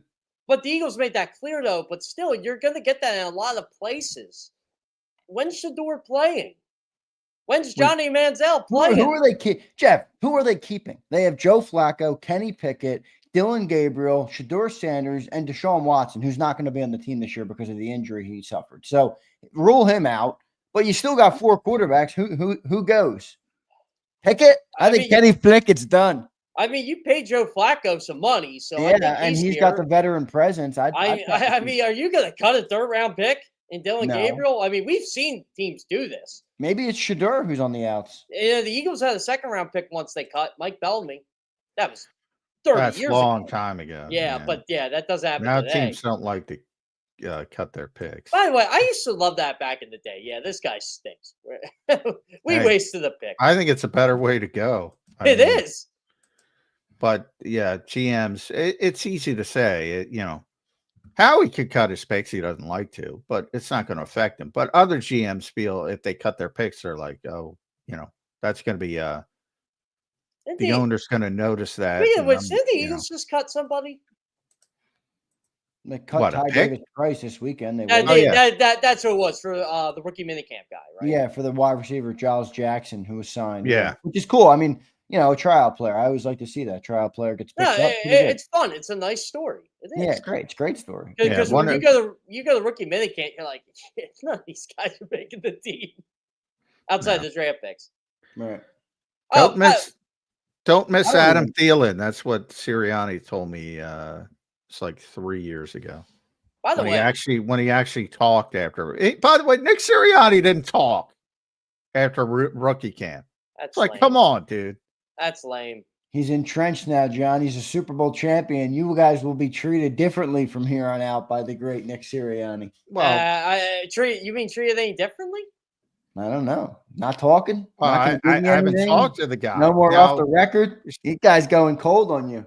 Well, you know what? There's in fairness, we go cold on Nick too when he's with Howie. Yeah. He just kind of sits there. He's like a ficus plant, as Sealski would say. But Sealski said that about Doug Peterson. It's everybody. I don't know why they trot the coach out. We don't want to talk to the coach because Howie's in charge of the draft stuff. So Howie gets 90% of the questions. I felt so bad for Brooks Cabina that Friday night when Nick's like, wait, I forget your question. Hey, Howie can be a bully, man. Yeah. He will. Wait, what happened with Brooks? What happened with Brooks? Brooks hurt his finger. And Brooks tends to talk with his hands. So, and Brooks asks very involved questions at certain times. Got to dumb that down for these guys. But anyway, he's talking with his hands, and he's got this big, finger thing on. Yeah, he's got a cast on. Yeah. And Howie, made a quip about it because Howie thinks he's a stand-up comedian. He does. So what did he say? Like, you got that thing on your finger, and he didn't address the question at all? He said something about he was being paying distracted, attention to and that's funny. And Nick was laughing. Then Nick lost it, and they do that every once in a while. They did it. They bully they did it to Dave Uram when he asked about Hassan Reddick. They did it to, and it's more Howie. Rube when he asked about Jalen Carter's off the field stuff after he got drafted. Those are the most notable occasions. That might be the only reason that Nick is up there with him, because Nick doesn't get any questions. I mean, why would we ask Nick questions? We talk to him 100 times a year, but we talk to Howie like twice. Exactly. So that's the point. Like, I don't even look at Nick, so maybe he is pissed off at me. But it's not. Yeah, I get to talk to Nick plenty during the season, and I should have gotten a chance to talk to Nick after rookie camp. But come on, yeah, you got to talk after rookie camp. But anyway, like 3 years ago, I asked him, these guys have 2 days to open your eyes or the coaching staff's eyes. What can they do in 2 days? I remember this. And he basically said, don't miss Adam Thielen. That's it. Who's the one guy who developed from rookie tryout player. I'm sure there's somebody else, but I can't think of him. I mean, if you want to go old school, Vince Papale. Well, I'm talking modern. Yeah, there's a bunch of guys, older. But Adam Thielen is the guy. And that's it. I think he's entering his 13th year. This might be his last year. He gets to retire on his terms, which is awesome. And by the way, I bring this up when it comes to Adam. Cooper DeJean had one bad game last year. Against Adam Thielen. Against Adam Thielen. And remember, I think you and I said that Monday. Adam Thielen does that to everybody. Yeah. Well, I was talking to Cooper because Cooper was from Iowa, obviously. And he grew up a big Thielen fan who played in Minnesota for many years. Right. And he was like, after the game, you probably were there, Jeff. He was I was. Yeah, I was with you when we were talking about it. He was like, wow. So he put him in a blender. So the week going into that, Quinyon Mitchell barely says anything. I actually got a couple good sentences out of him about Adam Thielen. He goes, I don't know how that guy does it.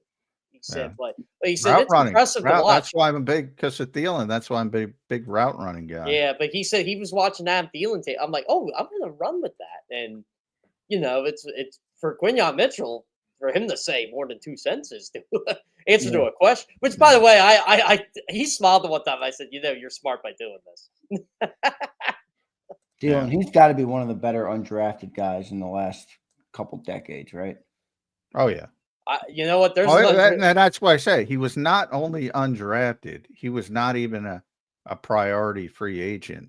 He had to go through the tryout thing. Oh, he was a tryout player. Yeah, he was a tryout player. By the way, of the undrafted guys, and I liked Holland Pierce at Rutgers a lot when I watched Big Ten games this year. I'm kind of excited the Eagles got him. They started him out at guard. It's not bad. 6'8". It's a big guy. Yeah, He was really slow on. I mean, he had his issues against Abdul Carter, but so did everybody. Yeah, right.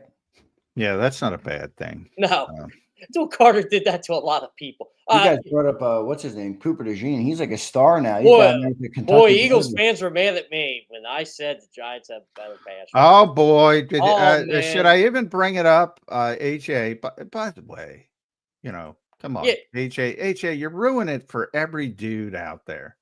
He's getting John Legend to freaking sing as he proposes to his girlfriend, his longtime girlfriend, which is awesome, by the way. I'm so excited for the guy. To John's point, though, you're setting the bar high and then you're posting it. But I put it up there and I got a bunch of replies. I didn't, but there were a number of Where's ladies. Thielen? There were, well, I'll get to that. But there were a number of ladies in there that said, now this is the way you do it. I'm like, come on, girls. Yeah. We don't all have the ability to get John Legend. I would love to get John Legend. John Legend, I don't have the money for John Legend. Exactly. Yeah. He cost a couple $100,000 to come in there for one day. I mean, come on. But to your point, people are going to bring that up, and people brought that up, and who gives a shit? I mean, evidently Jalen wasn't there, or at least he wasn't pictured. I don't know if he was there or not. Maybe he didn't want to be pictured. He's a very private Yeah, guy. exactly. Who knows? I don't know. I don't care. It's about on the field, not off the field. I almost tweeted this, and I'm glad I didn't. I did not care Jalen was at the White House, or not at the White. I did not care. I still do not care. Jalen Hurts was in that AJ Brown thing. I don't care. Yeah, it's none of my business. These guys don't hang out with each other every damn day of their lives. I'd be sick of those people. If I hung out with McMullen every day, I'd be a bigger cynic than come on, that's true. That's true. Oh, that's funny. That's funny. Well, I love hanging out with John. I don't know. I think Jalen already is sick of him, Jeff. Yeah. He's dipping on everything this offseason. Whether you guys care or not, it's a reality. So we'll see. You know what? I didn't see as much White House backlash as I thought. Oh, there was a lot of it, dude. There was a lot of it. But maybe because I didn't click the button on X. Although, I got caught up in I was expecting more. I would say that. I was expecting more, but there was a lot. But what did I get into that kerfuffle that was stupid? That was even I couldn't believe. Oh, Albert Breer reported that there were concerns over Jihad Campbell's both of his knees and both of his shoulders. Both. Okay, so he's Plural. he's like the guy all taped up in SpongeBob. And so many people got upset by that. I'm like, what are you getting upset with me for? Well,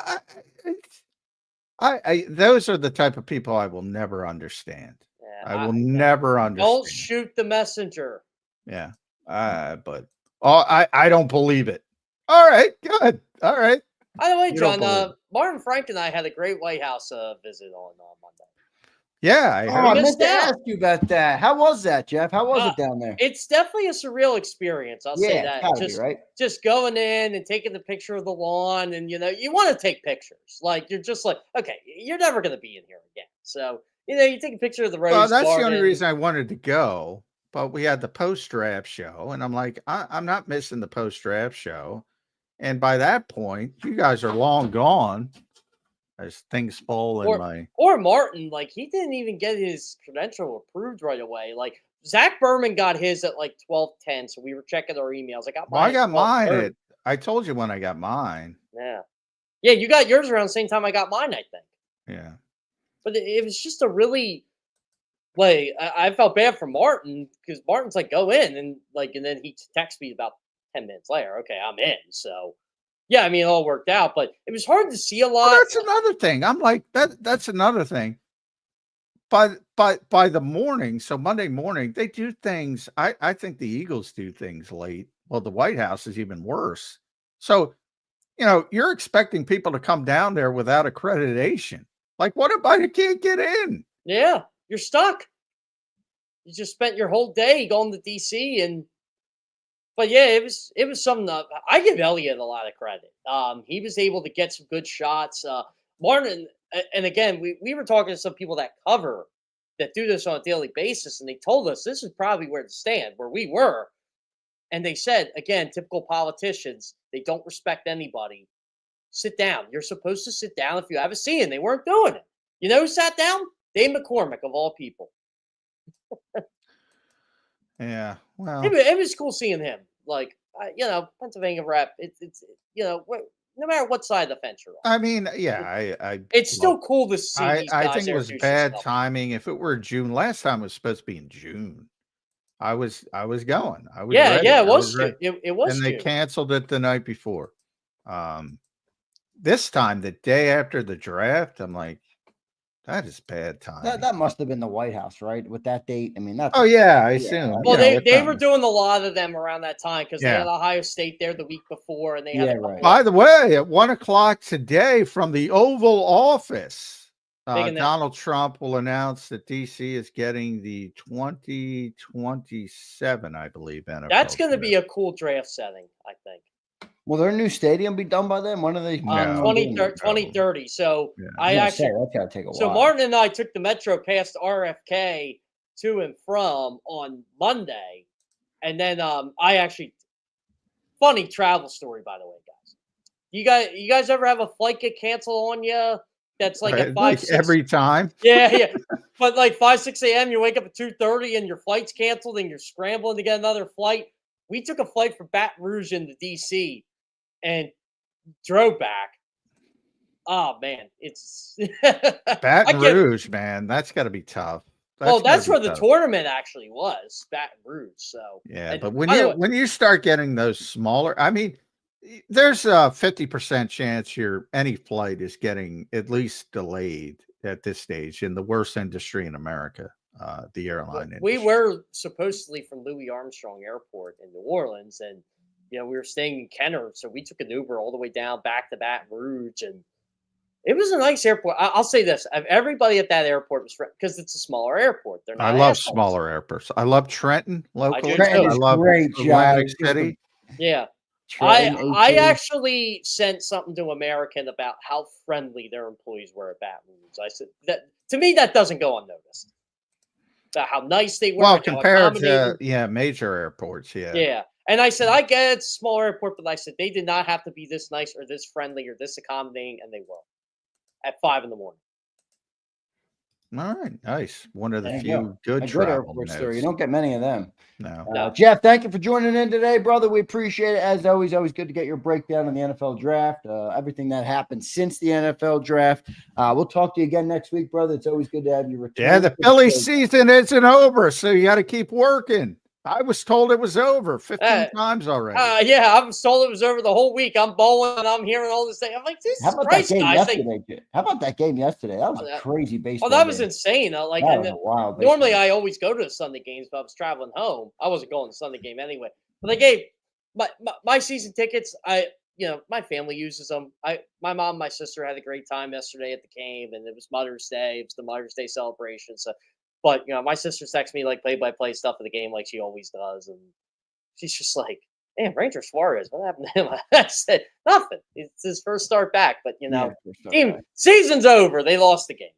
Yeah. Season's over. Jeff, good stuff, brother. As always, we appreciate you doing it. Today, we'll talk to you again next week. All right, brother? Thank you, man. Yeah, sounds great. By the way, schedule week next week, boys. Yeah, next Wednesday. There you go. That's a win. We're going to play that game. That's a win. You know what? Have you on that Thursday, John. That's a loss. John's going to love that game. That's his favorite show of the year. I feel like an idiot. I was off 2 games last year. I had him at 12-5, and I thought I was being optimistic. I had him at 11-6. I had him up, and I got ripped on this show. I got. Oh, I'm a homer on this. And I was being a homer, but hey, it worked out. It worked out for me.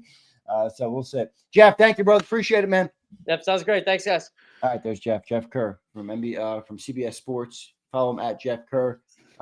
Jeff, what is he? Jeff Kerr, CBS on Twitter, I believe it is. So, make sure you guys follow him. He's the best. We appreciate Jeff doing it today. As always, Johnny Mac, great Monday show so far. We got about 28 minutes left to go. I do want to start to look at we're post-draft now, everybody. All right, now again, talent acquisition season is not over, but we have a much better look at what the 2025 Eagles will look like than we did a week or a couple weeks ago. So we'll dive into that a little bit. We'll dive into some of the battles that we have coming up. Who's going to be battling it out in training camp when that comes? We'll talk a little bit about that. Plenty of other things to talk about as well. Good to see everybody in here right now. Kirsten, Philly, Crowley, James, Flexen, Jason, A-Team, Twiz the Jigger. We got all of our usuals in here. We appreciate all of you guys and anybody else that's watching. We appreciate you as well. Got great viewership here on a Monday, May 5th. So appreciate all of you guys. Johnny Mac will take a quick commercial break, and we'll be right back here on Birds 365.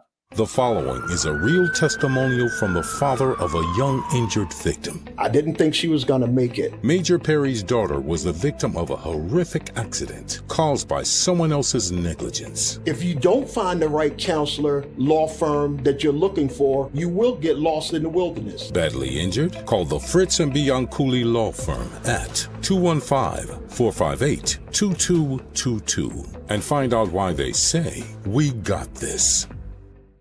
Your financial future is on the line. Are you ready for what's next? At Leone & Company Wealth Management, we help young professionals, business owners, and pre-retirees navigate the complexities of building and protecting wealth. For young professionals, we'll help you grow your wealth, plan for your future, and make the most of your hard-earned dollars. For business owners, we provide strategies to protect your company, manage risks, and create a lasting legacy for both your business and personal wealth. For pre-retirees, we'll design a plan to secure your retirement, ensuring you can live comfortably and confidently in your next chapter. Whether you're just starting out, managing a thriving business, or preparing for retirement, we're here to help you take control of your financial future. The first consultation is on us. Get the advice you need without the cost. Let's make your financial vision a reality. Take the next step. Scan the QR code to schedule your free consultation today. And of course, go Birds.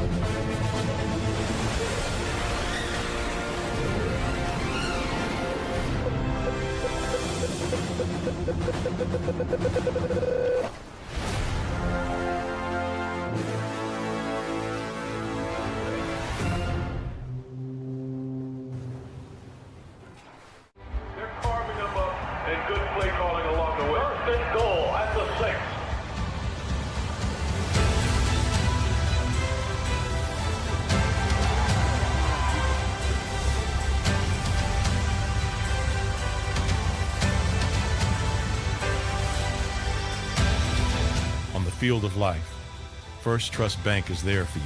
Champions on three. 1, 2, 3. Because Philadelphia dreams deserve a Philadelphia bank. In our hometown, we all look out for each other. We step up to keep our communities going strong. And at Independence Blue Cross, we're here to keep you going strong as the #1 health insurer in the region. No IBX is always looking out for you. EAGLES, Eagles.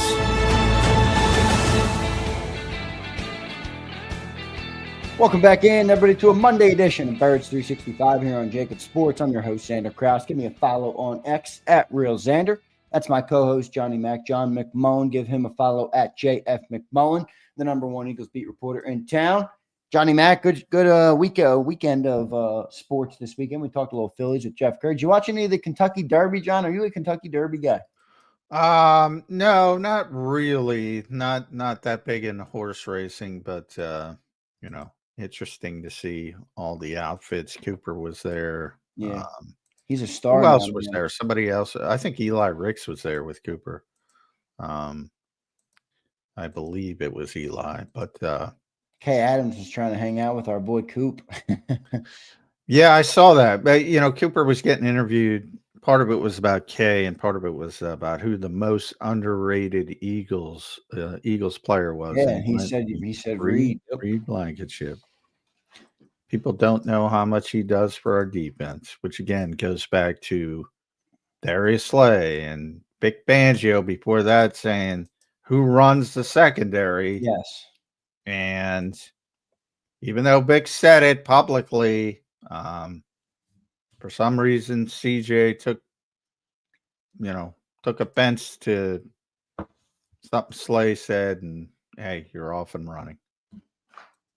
I did catch the I do love that. I'm not a big horse racing guy. Like I'm not, our old friend Jody Mack loved horse racing. Oh, yeah. He was like big into horse racing, but I love watching it for sure. It comes and goes real quick though, so you better be ready to go when they're loading up. So, but no, it was good race yesterday at the Kentucky Derby. It was cool to see Cooper DeJean down there. His stardom is growing quickly. Everybody, well, when you make a pick six in the Super Bowl, that is inevitable. So everybody knows, everybody is aware now of Cooper DeJean. Johnny Mac, I want to talk about as we preview training camp. What do you think the biggest camp battles are this summer? Coming into camp, there's always some good battles that define every training camp, or at least are followed in every training camp. When you look at the roster, what do you think the biggest battles are? For me, it goes safety. I think right guard's a big one, and obviously that corner spot. But what do you got for best camp battles coming up here this summer? Well, I think right guard is the biggest one, both literally and figuratively. Obviously, you got a bunch of big people, but you also got a bunch of people. With Tyler Steen, I presume, will get the first rep. I think Kenyon Green will get a look. I think Trevor Keegan will get a look. I think even some of the young guys might eventually get a look. Cameron Williams and Miles Hinton, who both talked about playing guard. We all know the history of this team moving big bodies inside. So I think that's going to be the most open competition where, I would say Tyler Steen is clearly the favorite going into it, but we saw what happened last year. I mean, one hiccup, it's not exactly entrenched. And then safety, would be the second one. Sidney Brown versus, and again, I would expect Sidney to get the first rep versus Andrew Makuba, the rookie. And I think that'll be a real competition. Who's going to play middle linebacker in training camp? I assume it's going to be Jeremiah Trotter Jr. to start. Could be Small London getting some reps. How quickly can N'Kobe get back? How quickly can Jihad Campbell get back? Obviously it's N'Kobe's job for this season when he gets back, whenever that may be. But that should be an interesting one. I think backup running back is somewhat interesting with Will Shipley versus A.J. Dillon because they're such different players. I think, from my perspective, I think I would kind of piecemeal it. Like if Saquon's healthy, I'd rather have Will Shipley as the backup because it's a more of a counter. You're giving him a different look. You're giving him a curveball instead of the fastball. But if Saquon were out with like a sprained ankle, I think A.J. Dillon should be the featured back, if that makes sense. I think he should jump over if he's healthy, of course. And a lot of that has to do with the health of A.J. Dillon. But if you need somebody to carry it 20 times, I think that's got to be A.J. Dillon. But so I think that whole perspective is, and then tight end, what's going to go on at tight end? That right. On, which is simple if Goedert returns, yeah. right? I mean, you got Goedert and Calcaterra. And then, then it just becomes like who's going to be the third. And who's going to be the two between Grant Calcaterra, Colin Granson, and Harrison Bryant. Which I feel like it would be Calcaterra, right? I do, but it's not like he's that far ahead to where it would shock me that if Granson was the backup and Bryant was 3, or Bryant was 2 and Granson was 3. Wouldn't shock me if they both beat him out, but he would certainly be the leader in the clubhouse to be the backup. And then I guess, if you want to look at reserve positions and swing tackles, they have got a lot of bodies at swing tackle. Kendall Lamb, Matt Pryor, the 2 new guys, Miles Hinton, Cam Williams, backup receiver, lower down the level.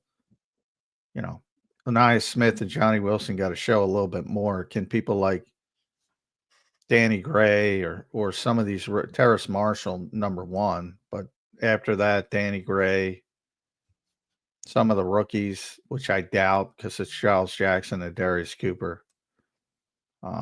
Elijah Cooks is in the mix. That might be their weakest depth position, by the way. Wide receiver. Yeah, after AJ Devontae. Well, I mean, you got Dotson. So Dotson's a pretty good 3, I would say. I don't mind. After I saw a lot of Jahan Dotson hate over the weekend for some bizarre reason. First of all, why are you talking about Jahan Dotson? But no, but what did he do wrong? What do you mean Jahan Dotson hate? What? Yeah, I was like, he's terrible. I'm like, what?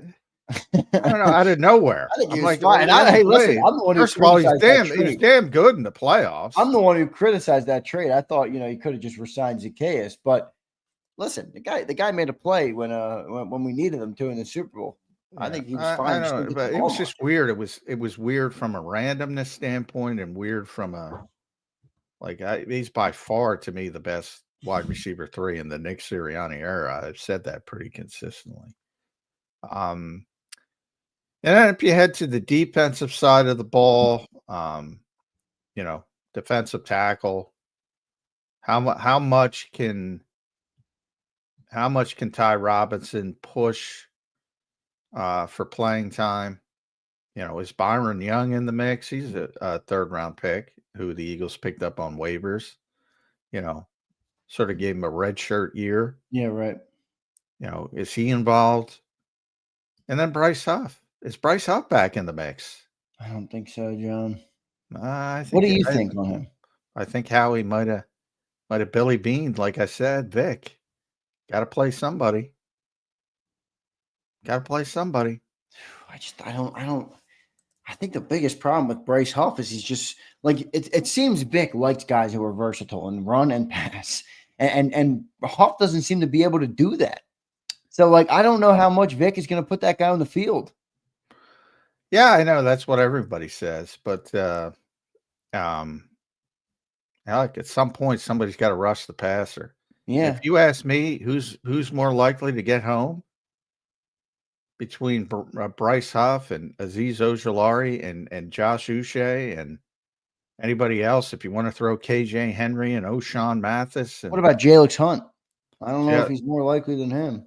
Jalix Hunt, I think he's obviously ahead, but I don't agree with that at all. Like, if you're just going to let him rush the passer,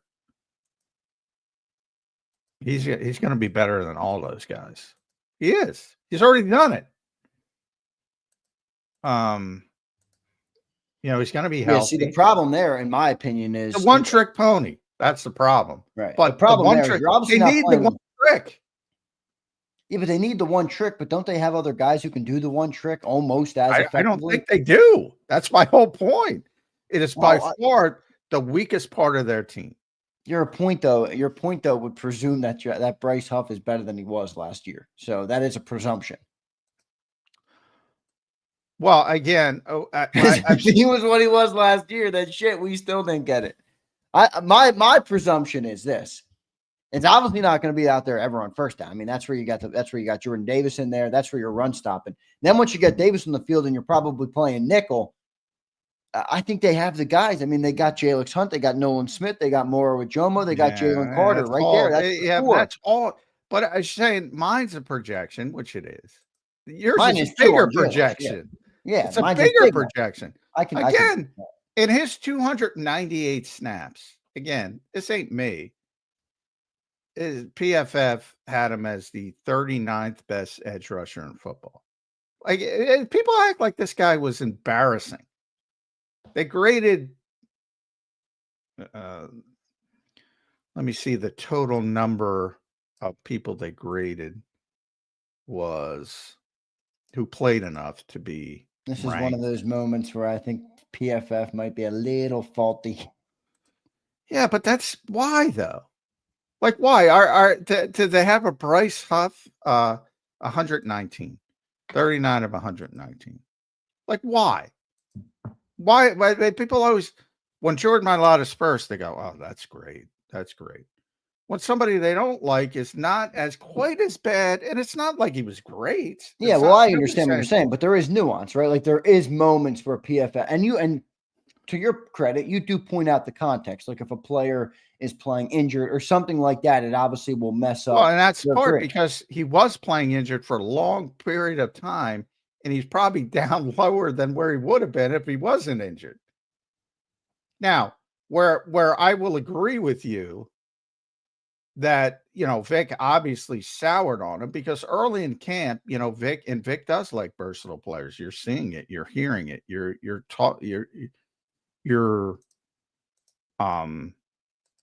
seeing it in real time. He likes people. He wants a freaking plant. Like for all the said, and anybody who listens to this show, knows pretty consistently that I think a whole heck of a lot about Vic Fangio.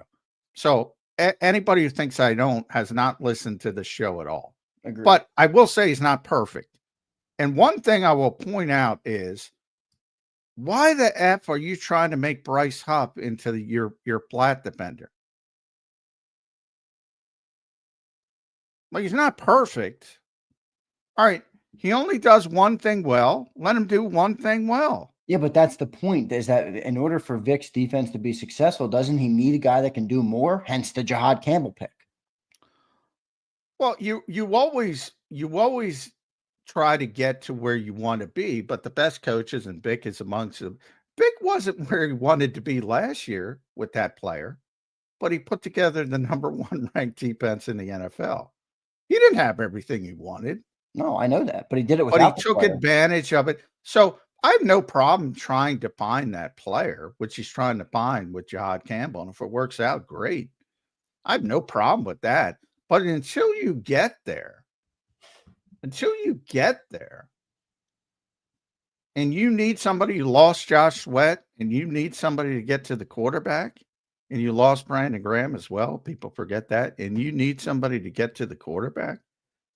Well, this is your best option to get to the quarterback, with the exception of Nolan Smith. And even Nolan Smith is a projection because we're talking about a 9-game sample. Yeah. Technically, Bryce Huff has a larger sample size of getting home to the quarterback than Nolan Smith, but it's just not here. Technically than anybody, right? Well, he was number 1 in the NFL well, I'm saying in the Eagles' edge room, he technically has the most fun. In the Eagles' edge room, yeah. So, I get why people are disappointed, because but again, a lot of it is expectations. Like I was talking about the Jalen Reagor pick. Now imagine whatever Jalen. I think Jalen was 20th and Jefferson was 21st. Yeah, he was up there. Yeah, somewhere. Imagine if Jalen Hurts was 20 and Jalen Reagor was 53. Nobody would give a shit about Jalen Reagor. Well, they would a little bit, but they'd say, "Oh, a 2nd-round pick." It'd be, it'd be over it in 10 seconds. But the expectations are what they are when you're the 20th, 21st overall pick, whatever he was. In the case of Bryce Huff, those expectations are 3 years, $51 million. So he comes in with these immense expectations and he doesn't hit them. So I understand the disappointment, but as a fan, even certainly from the Eagles' perspective, and from even a fan perspective, you got to reboot and say, all right, it didn't work out, but maybe it'll work out this time. And Howie has hinted at that. Even if there is a fan that says, I'm a fan. All right, forget your personal opinion. Vic Fangio didn't like the player. Now, would you say that is solely because of the injury? I mean, he was healthy scratch. No, in the Super Bowl. But again, I it's one of the few things I criticize Vic about. Like, why are you trying to put Bryce Huff into, that's what Van Ginkel did for him in Miami. Why are you trying to put Bryce Huff in that? Why isn't Nolan Smith doing it? Yeah, which is a tough, and I'm sure you understand this, but it's a tough thing to criticize Vic on. While I do think you're right, he can say, "Well, I had the number one defense in football, so like clearly what I was doing was but working." he didn't use just it, wasn't the right player. But ultimately, he didn't use that player. He didn't use that. He didn't use that as much as he did. Right. So my presumption is that Miami. he's not going to use him again. Well, my perception is he doesn't have what he had last year. So what he had last year was, all right, yes, he's not as good as Josh Sweat. Yes, he's not as good as Brandon right. Graham. You lost some of those players. Now, he doesn't have them. So you're going to just say, well, Azeez Ojulari, a lot of Eagles fans are because they haven't seen them. Look, bottom line is what it is. There's 32 teams out there. Now, a number of them are shitty, and a number of them make bad decisions. One guy made $3.5 million. One guy's at the veteran minimum. Yeah, the guy who's making $18 million is going to get some priority. These are not big time players. Maybe it works out better than we all expect. And a lot of people go back, well, Zach Bond. All right, keep betting on that. Yeah. Just be grateful for Zach Bond. Don't expect it to happen year after year after year after year. And there was also some uncertainty with Zach Bond because Zach Bond had not had a large opportunity to play in New Orleans. So, these guys have had opportunities to play. And there's been some ups, but there's been more downs than there's been ups. Yeah. They've had opportunities. So I would just say, don't slam the door shut. And I get a sense, and I could be wrong. He could be gone. He could be traded. But I get a sense that, Howie wants to, and he said it, but, what is he going to say? He's not going to bury the guy if he's trying to trade him. He said his story is yet to be written. Certainly as a GM, you want somebody you give 3 years and $51 million to succeed. And there's a certain Billy Beaning of, well, there's nobody else, so you might as well give him a shot. Put in Vic in that box. Yeah. Well, the only problem I have with it is I'm assuming Vic is going to run a similar defense to what he ran last year, and Huff was not the right guy for that defense. So unless Vic does, to your point, carve out a role that fits the player, I don't know how the player's going to get on the field. And I don't know if Vic's going to change much on his defense, but we'll see. Well, he changes it all the time. Like his defense will change if Jihad Campbell turns into what they think Jihad Campbell's going to. Yeah, but that's hinging on the player actually being a good player. Like, is Huff good enough to change your defense to make it so that it works for him? I don't know. No, but he's good enough. He's good enough to be a situational pass rusher. Yeah, well, but he's got to be good enough for Vic to take Vic out of whatever Vic would have done without that. And last year he wasn't. Well, yeah, but last year you had Josh Sweat. Yeah, well, no, I'm not saying you're wrong about that. There's certainly I put Bryce Huff in the pile of edge rushers. Like you lost two, you got to replace them. Who you got? You got Ojulari, you got him, you got Huff, you got a couple dudes. Is he going to win the job? By the way, we have no idea, to be honest, what would have happened if he was healthy. Because he got hurt in the Jacksonville game. So I always point to Nolan Smith. Like, Nolan Smith was not playing that much. Like, there's a lot of revisionist history. He was not playing that much until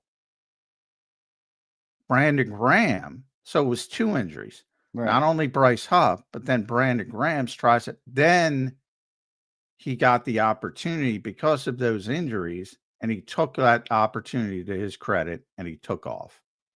Like, if Bryce Huff is completely healthy, he might not even get that opportunity. I don't know. Nobody knows.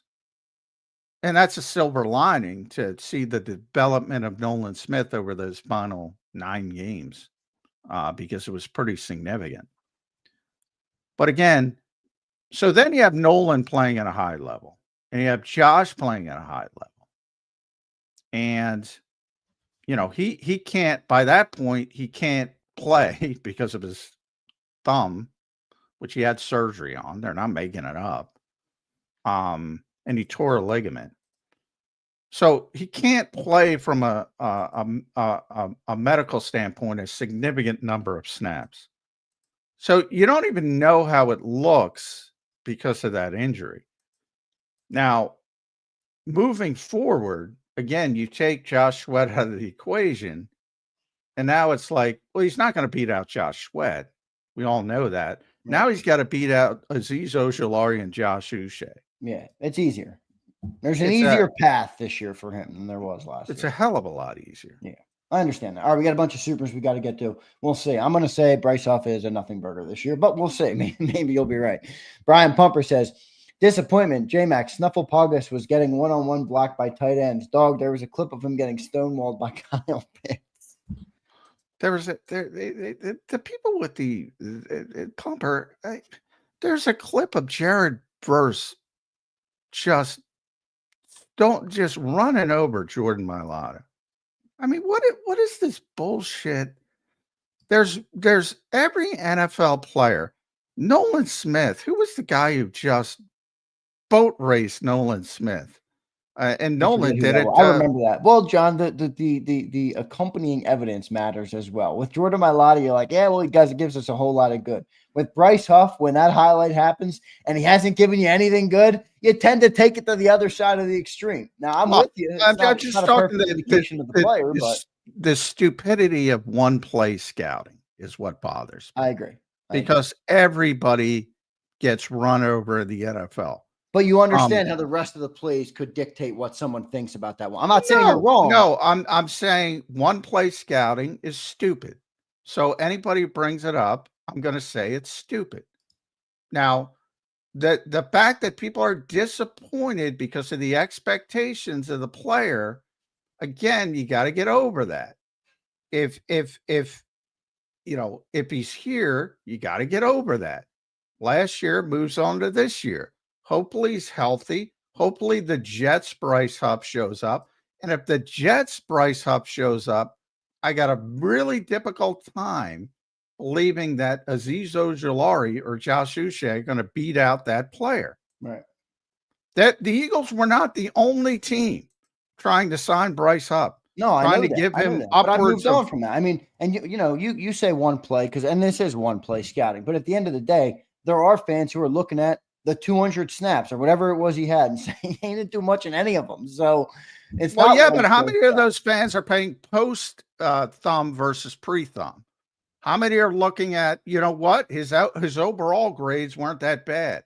How many are looking at his jet snaps that got him that $51 million? I'm going to guess 0. There were some shoddy snaps there. Let's keep moving, John. We got a bunch of supers. We're already over 10 here. Abe, what's up, Abe? They're only asking Huff to do what fits the scheme. Why scheme my defense for Hufflepuff when I'd rather scheme up plays for Jalen Carter? Huff has no fit here. This is where First of all, you don't scheme up plays for defensive players. There's no plays on defense. Right, but John, isn't that the point? Like, he didn't work last year in what Vic wanted to do. So my point is that Vic isn't going to change just to make it work for Huff. If Huff doesn't work, I didn't say he was. No, I know you didn't say that, but I think that's the point Abe is making is that Fangio is not going to change his defense so that Bryce Huff is in a role where he can thrive. He's got to work in what Vic is doing because what Vic is doing works. I'm saying Vic no longer has players that were better than him in his defense that he did last year. 2 pretty significant ones. That's what I'm saying. I got you. Now, plays on defense, they don't exist. You have overload blitzes, you have defensive schemes, you have things you do on certain down. There's no defensive plays. There's no, you're reacting to what the offense is doing. As Jim Schwartz would say, defense is reactionary by its nature. Now, there are times when you can take it to the offense, and if it's 3rd and 15, you got a pretty good indication of what's coming, and you could overload blitz or, but Vic is not a blitz guy to begin with. There are a lot of things you can do, but there are no defensive plays. You don't call plays for Jalen Carter. Like, you call plays to get Saquon Barkley the football or A.J. Brown the football. You try to get Jalen Carter loose at times, sure. And more often it's Jalen Carter getting other people loose. But it's not like Vic saying, hey, let's get Jalen Carter. Right. I mean, come on. Devin checks in. Big Z, did you watch Game 7? Oh, Devin, I'll hit on that with Xander time with you, brother. An unreal game. 1.6 seconds left, John, in Game 7, and they tied it to go to overtime. And then it went to double overtime. That was a crazy hockey game. JD3 checking in. Lurie this morning. Okay, so Lurie must have already spoke over there. He says, we are going to bring back the fullback position. We think it can be useful for us. Any names besides BVS? Well, Ben's the guy, but he's coming off a torn ACL. He changed his number, by the way, already. So, and by the way, I selfishly, and DeCecco will tell you this, because we're both in that same boat. I thought he had a chance to be a good linebacker. So I'm kind of I told Ben that. I go, selfishly, I wish they would have kept you a linebacker because I wanted to be right. But yeah, he's going to be the fullback. And then the other guys are going to be the backup tight ends. So more H-back. And that's where, if our Harrison Bryant buddy's in there, he's got a lot of experience as an H-back. And part of that. This is our Harrison Bryant guy, by the way. Yeah, part of that is the fullback role, but Ben will be the guy. And Ben, in very short stints, obviously, did very well at that, and that's the reason they moved him. But you have to see how healthy he is. You have to see if he's the same guy. Tremendous. For those who don't know, he played fullback in college before he played, before he moved to defense. So, and in high school, he was a running back as well. So. And I go all the way back to training camp. At the end of training camp, I've told this story. This is where it all started. Every once in a while, Nick Sirianni at the end of practice would do this sort of these one-on-one drills in front of the whole team. The whole team would gather. And one of them was Ben Van Sumeren running routes on Andre Sand. And everybody thought, boy, there's this linebacker. Andre's going to lock this guy down. And Ben Van Sumeren shook him off and was wide open and missed the throw. But and I remember you telling that story. When he shook Andre Sand, the whole team erupted, and he's just sitting there. Kenny Pickett missed the throw. Fucking Kenny too. Kenny small hands. You got to be kidding me. Pumper says drafting 3 offensive linemen and passing on a running back. Crazy work by Howie.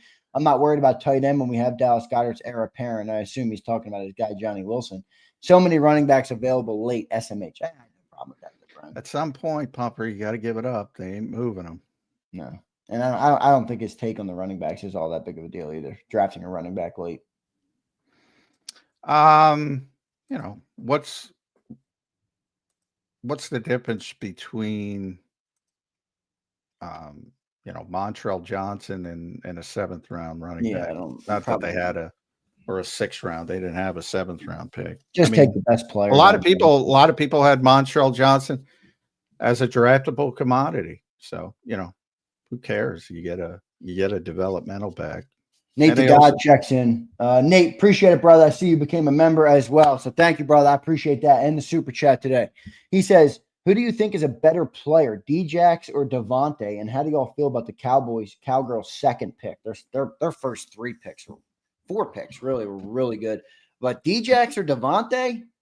Ooh, I think Devontae's a more well-rounded receiver. Yeah, he's far more well-rounded. It depends what you want. I mean, Deshaun's one of the great deep threats of all time. Yeah, it's hard to slight Djax, but I think I'd have to take Devontae here. But if you want the more well-rounded receiver, Devontae's better overall receiver. But if you want a home run hitter, it depends. As Howie will say, what's your favorite? What's your favorite flavor? If you want the home run hitter, you want Deshaun. If you want the more well-rounded guy, he's going to do a bunch of different things, you want Devontae. And then the Cowgirls' second pick, I believe that was Ezeraku. Their third pick I liked even more was Shavon Revel Jr., that kid from East Carolina, that cornerback. I think that kid's a freaking stud.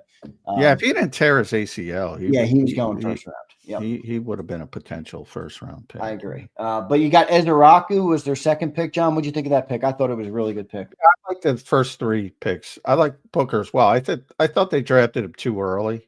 But I think he's going to be a good player. So it's one of those things where if you end up with a good player, ultimately, all right, you took him a little bit too early.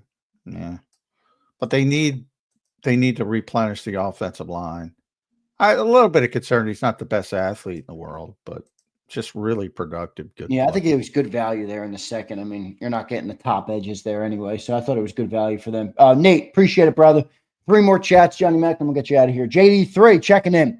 Did y'all see where Kay Adams said she wanted to party with Cooper DeJean at the Derby? I volunteer. That's tricky. Yeah, told you Cooper's getting big time. Kay's, yeah. Cooper's only what, 22? I don't even know if he's very young. He's got he just turned 22. Remember, because they said that at Trump said that when they were at the White House. Yeah. Kay's great, but she's like, I don't know, late 30s, I'd say. She's a little too old for Cooper. Too old for you? Don't think Cooper likes a what do they call them when they're older like that? Cougar. Coop going for the Cougar. Prince Swayze checking in. I did not expect a Cougar mention on the show today, but we got it. Prince Swayze, what up, Prince? I love Howie's reaction to the Atlanta trade package. I see why they're not accepting our offers. A first for a late pick. Yeah, that's a brutal trade. That's some of those things like Joe Shane got in trouble with the Saquon stuff. When you put that stuff out there, people are going to pick that up, and certainly in Atlanta and even Washington, use it and pump it up and say, look at this dickhead, blah blah. It's a shitty trade though from Atlanta's standpoint, but we all mocked it. If they had a microphone in the media house, you would have heard the same stuff. It's like, what's going on here? What are you doing? Oh, but man. that's why people don't want that on tele. I'm surprised they put that out there. Last one here. JD3 says, does Kerr know we have one tight end with a major award and his name isn't Dallas? Oh, there's our guy. Yeah, there he is. College awards don't matter. And now, John, the fans are speculating. What does Johnny know about Cougars? Well, I'm too old. I can't know anything about Cougars. But John, you lived a good life, so they say. Brother. I lived, too much of a good life at times in the past. So, yeah. Well, yeah. I'll just leave it at that. Just leave it at that. Johnny, great show today, brother. Not the first time I've been married, so I've gotten in trouble in the past. There you go. You've been in trouble before. Johnny Mac, well done, brother. Great show today. We'll catch up with you again tomorrow on a Tuesday edition of Birds 365. Thank you, brother. All right. Thanks, everybody. All right. There's Johnny Mac, John McMullen, the #1 Eagles beat reporter in town, closing it out with some humor here on this Monday edition of Birds 365. No, I did not expect to talk about Cougars with Johnny Mac. All right. And then a great follow-up response to me calling it out, Johnny Mac. So I've been around the block, man. Johnny Mac. I've been around the block a couple of times, Oh, man. Johnny Mac. That's funny. That is funny. That is funny. How old is Kay? Is she qualifying for Cougar? I feel like Kay's a young girl. How old is Kay? She 40? All right. Now we are off. We are off on the deep end here on the comments already. I don't even know what I can pull up on Zander time here without, stop making myself have to triple read what I write. Kay's like 40. 39. Is that how old she is? That's not a Cougar, is it? 39? That's not Cougar. I don't know. What do we classify as Cougar age? Man, that was so funny. Johnny Mac. No hesitation. Cougar. Oh man, that was funny. That was funny. All right. That was funny. 50 would qualify. That's a little high. That's a lot. If you're a 22-year-old guy, you can go. If you're a 22-year-old dude, Daz, think Cooper DeJean. He's 21, 22 years old. I think Cougar's a little bit lower than 50. All right. Especially for him. Maybe if you're like 30, you're an old ass. You know, it's got to be older. I'm turning 27 this week. So what? I don't know what a Cougar would be to me. Anyway, I digress. I got to get off this topic, right? You guys are going to get me in trouble out here. Brian Pump, sorry I missed your last super. Stop it. Brycey Poo is on the ground 90% of the time. Dog, I ain't never seen a guy get pancaked so much in my life. Oh, Pumper, you're funny, dude. Yeah, I don't know, man. John still seems to think that Bryce Huffle Schnufflegus is going to be something. We'll see. We will see. Vulnerable checking in. Got laid off. Y'all hiring. Damn, brother. I'm sorry to hear that, man. I hope everything goes good in your front. I'll be thinking of you, brother. I'll be praying for you. I hope everything goes well. Am I hiring? Not quite yet, Vulnerable. I got to keep building this business up, man. I got to make more money before I can hire some more people. So, but look, I would love to hire. I told you guys, if I hit the lotto, if I did something, the first thing I would do is start hiring a bunch of people for JAKIB. I need some editors. I need a bunch of people, man. All right, I need editors. I need editors like crazy.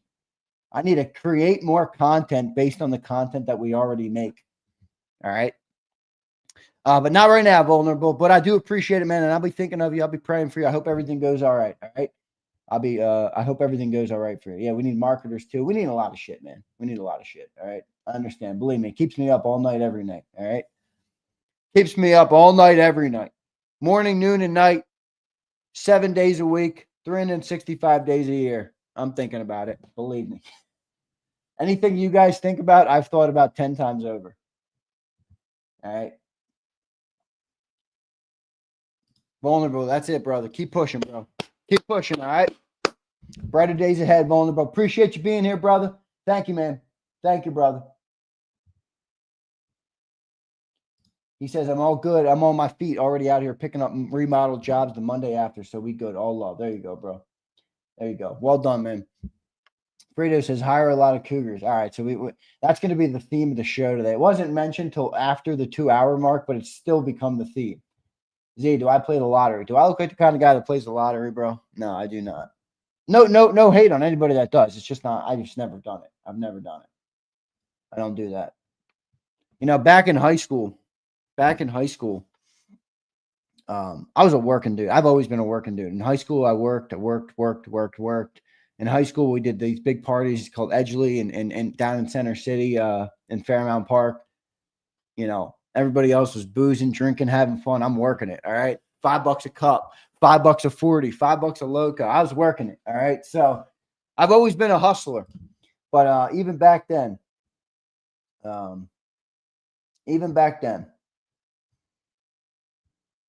I just worked too hard. I don't want to gamble my money. But I was in high school at one point. I was a bookie. I was a bookie for like a hot couple months.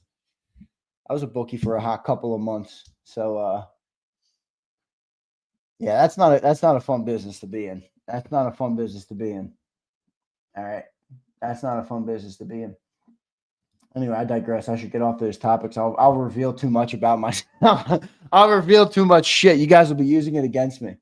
Hey, Rich, you can speculate what you want, Rich. All right. You can speculate what you want, Rich. Get out to Philly cricket this week. I'm trying, Joe. I think my family's got something planned for me for my birthday. I think my birthday's Saturday. What is my birthday?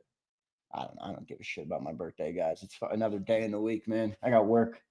I got stuff to do, things to do, places to be, tasks to accomplish, goals to check off. All right. That's what I'm focused on. But no, I don't know if I'm going, Joe. I don't know. I got to talk to my brother. I'll reach out to my brother today. I'll reach out to my brother. I talked to my brother this weekend. And I mentioned last week, he had a huge week last week. All right. Big congrats to my bro. Big congrats to my Twiz. If only you knew, brother, big guy. If only you knew, Twiz. Twiz, if you knew the real story, you wouldn't be making comments like that. But I talked to my bro last week. All right. For those who were asking, my bro raised over 60 million, 65 million in a seed round. So he had the biggest pre-seed in his company's history. All right. the biggest pre-seed, which is basically pre-seed means pre-company. You don't even have a company yet. All right. 10 mil. And then 65 mil he raised seed round, which his banker, I don't know if this is true. Brian, you'd have to check me on this, Brian. I know you're in this, or you're familiar at least with it. They said it was one of the I think the biggest seed round in New York City's history. So I don't know. Godspeed to him. He's a hardworking dude. He's a smart motherfucker. All right. I told you, I talk sports for a living, man. I'm not smart like my brother. My brother is like a wizard, man. He knows everything about everything. All right. He knows how to do a whole lot of stuff. His company's doing very interesting things. He's making materials for missiles and shit. Like he's in another world. All right. But I'm proud of him. I certainly am proud of him. And more importantly, he's a phenomenal big brother. He's my best friend in my life. So I'm super proud of him for that. All right. I'm super proud of him for that. Need the multiple. Yeah, Rich, I'm not sure exactly what he gave up for it. All right. I just know that he's doing good stuff. Zander sold a lot of stuff. Crowley, no comment. Hook me up with your plugs, eh? Flexen, no comment.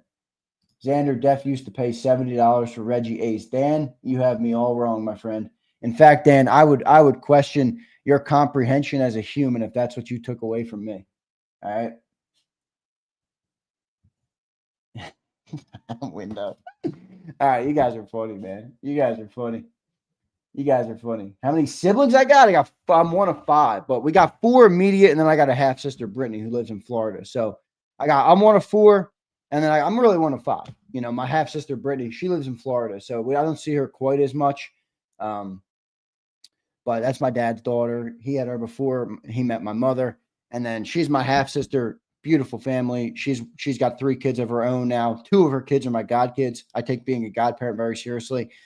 So I love all of my 3 nieces and nephews from her, and my 2 beautiful god kids from her. And then I got my brother who's older than me. He just got married a couple of years ago. His first kid is due this month. So May 22nd is her due date. So he's having his first kid this month. Then it's me. Then I got 2 younger sisters.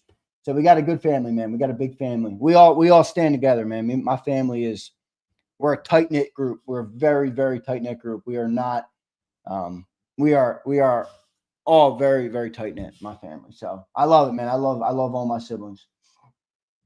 Z, don't let the skeletons out of the closet. You're right, Kirsten. I got to shut my ass up.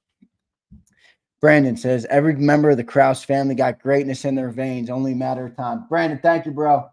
Listen, it's not about the goals. It's not about any of that. You know, it's about the process every single day.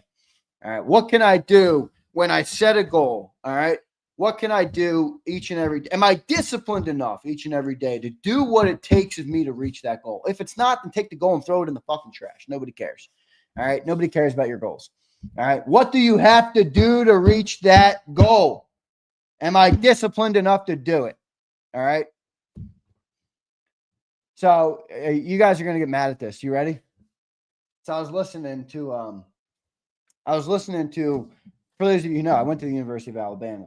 I was listening to the commencement speech because it was Nick Saban and Donald Trump who did the commencement speech. I thought it was interesting. I mean, I've never seen a president could do the commencement, the sitting president at Alabama. It was my school. So I'm listening to Nick Saban. All right. That has nothing to do with Trump. I don't care about that. I'm listening to Nick Saban. All right. Nick Saban, who was the leading act basically for Trump. So I'm listening to Nick Saban, and Nick Saban is saying, anytime Nick Saban talks, okay, he's got some great things to say. And I'm listening to Nick Saban, and I'm listening to him, and he's talking about leadership.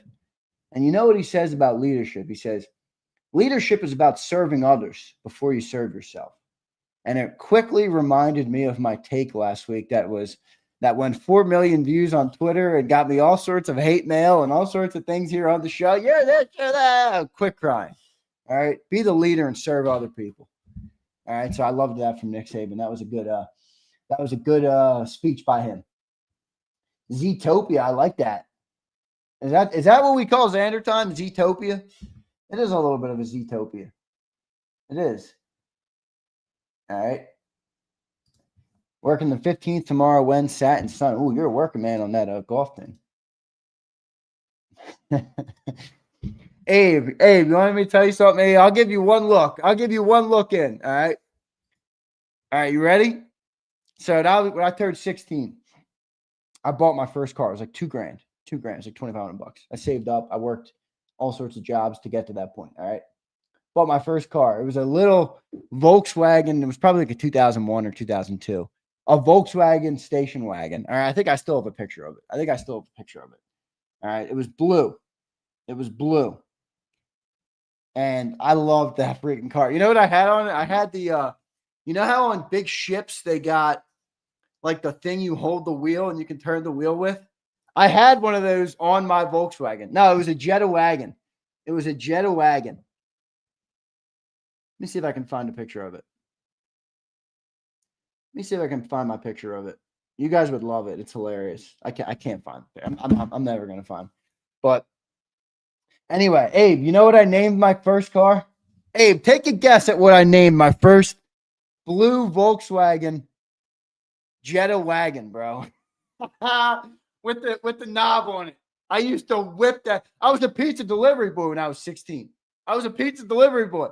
All right. I was the best delivery driver known to man. My owner, the owner of the pizza shop, used to say, I don't know how you get these deliveries done so quick. I'm like, go to the wagon wheel, baby. Come on. Yes, Abe. Nailed it, baby. Woo! Blue Dream was the name of my first car. My whole family called it Blue Dream. Freaking Blue Dream, baby. You got to be kidding me. I loved that car. I got totaled by some asshole in Philly, blew a stop sign. Some asshole in Philly. I was driving to work one morning, and you know, Philly, I mean, it's up to mayhem. I'm back in the streets. I think I was on like 19th and Girard at this time. Now, maybe 15th and Oxford, somewhere back there. And some dude just pummels through a stop sign, destroys the car. I was like, no, there you go. It was done. Done after that. God, I was all good. So you know, all good on that front. I was safe and everything. But that's how that car went. Goodbye, Blue Dream. Goodbye, Blue Dream. Philly driving is Darwinism. It's not pretty. You were in my hood, North Philly. I went to school down there, man. I went to St. Joe's Prep, so I spent a lot of my days down there in North Philly.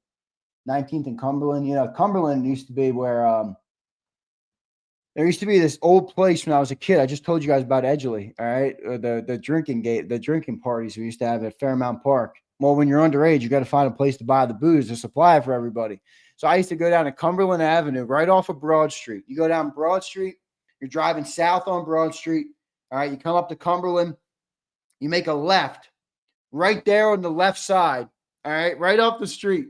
Used to be called Jimmy Tips, all right? Jimmy Tips, we called him, all right? And he had a little liquor shop right there, little booze shop, and he used to sell to us, all right? And now he's shut down. I don't know what happened to Jimmy Tips. Hopefully he's doing good. Jimmy, if you're still out there, brother, thank you, man. It's a pretty funny story. I was definitely not a good, you know, I had my fair share of problems for sure, Kirsten. The thing is, I was smart about it, you know. I was smart. I was always smart about it. Someone snitched. Yeah, man. Exactly, Eduardo. It certainly wasn't me, man. Jimmy could trust me. Jimmy loved me. Jimmy saw me walking up. He had a big smile on his face. All right? He had a big smile on his face. Shout out Jimmy Tips. Jimmy freaking Tips. Man, you guys are bringing me walk down memory lane. Walk down memory lanes. I got Blue Dream. We're talking Jimmy Tips. We're talking Edgeley. I mean, holy moly. Jesus would not approve. Correct, Ryan. He would not. He would be very upset with me. But I'm a sinner. I'm a sinner, okay? I try each and every day to not be, but I am. And I don't look down on people who are either. We're all imperfect, all right? Jimmy Tips, love Big Z. That's a pause. That's a pause. Yeah, that's right, Kirsten. He knew I was coming with a bag of cash to give him, all right? All right, everybody. What do we do? You got any football topics that are off Cougars, Blue Dream, and Jimmy Tips? All right. Oh, man. Any news on the tight end? Yeah, he didn't show up, Lo. So if he doesn't show up, my take is that he's probably not going to be here, you know. He's probably not going to be here, Lo. But maybe he got another offer, you know. That's something that happens. You're trying to get as many of these people in after as you can. And 31 other teams are trying to too. So you guys are foul, man. You guys are really foul. You tip Jimmy because he's giving you underage, all right? He's giving you underage booze. I mean, the guy was a freaking hustler. You know, you give him $20 for the case of Locos and you hand him a $5 as a tip. Jimmy, tips. All you guys are poor. You guys, you know what I call you guys? You know what I call this? You know what I call this? Look, Jimmy said just, look what I call it. Look, corn brain. That's what I call that. That is corn brain.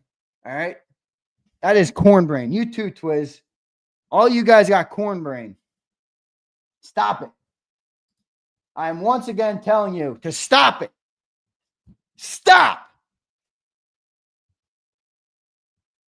Freaking corn brain. Football news. Dallas still sucks. I agree. I didn't drink 4 Locos, Rich. I sold them. I didn't drink them. I sold them. 40s, Locos, and Cups. We're bored at work. Yeah, I hear you 4 for 4. I got you, brother. All right, just stop it. Stop. Get off corn, bro. Trust me. You'll be a better man for it. All right? You'll be a better man. Look at this guy. He's back. Suck out. Shut up, dork. That joke was funny last week. You got anything new? You dweeb?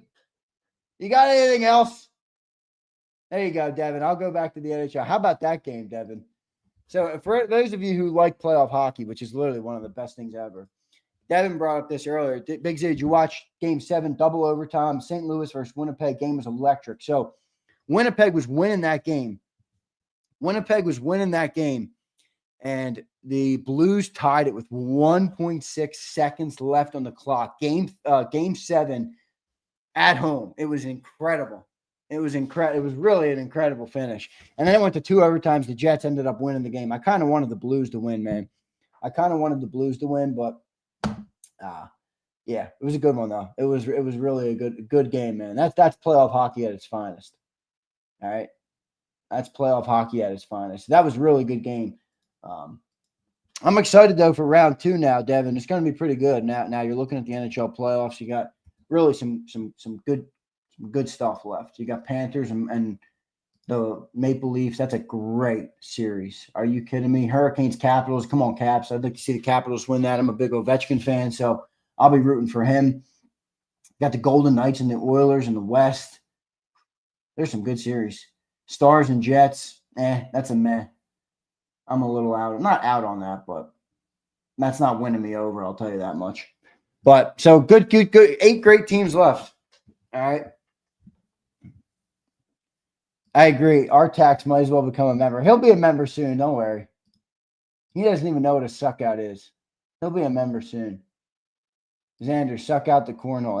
That's not as good as when you said I sucked watermelon out of through a straw. That was funny, but that was like a week ago. You got to come up with something new. All right. You got to come up with something new. Rich, that's a foul comment, Rich. Rich, you're on timeout for a day for that comment. All right.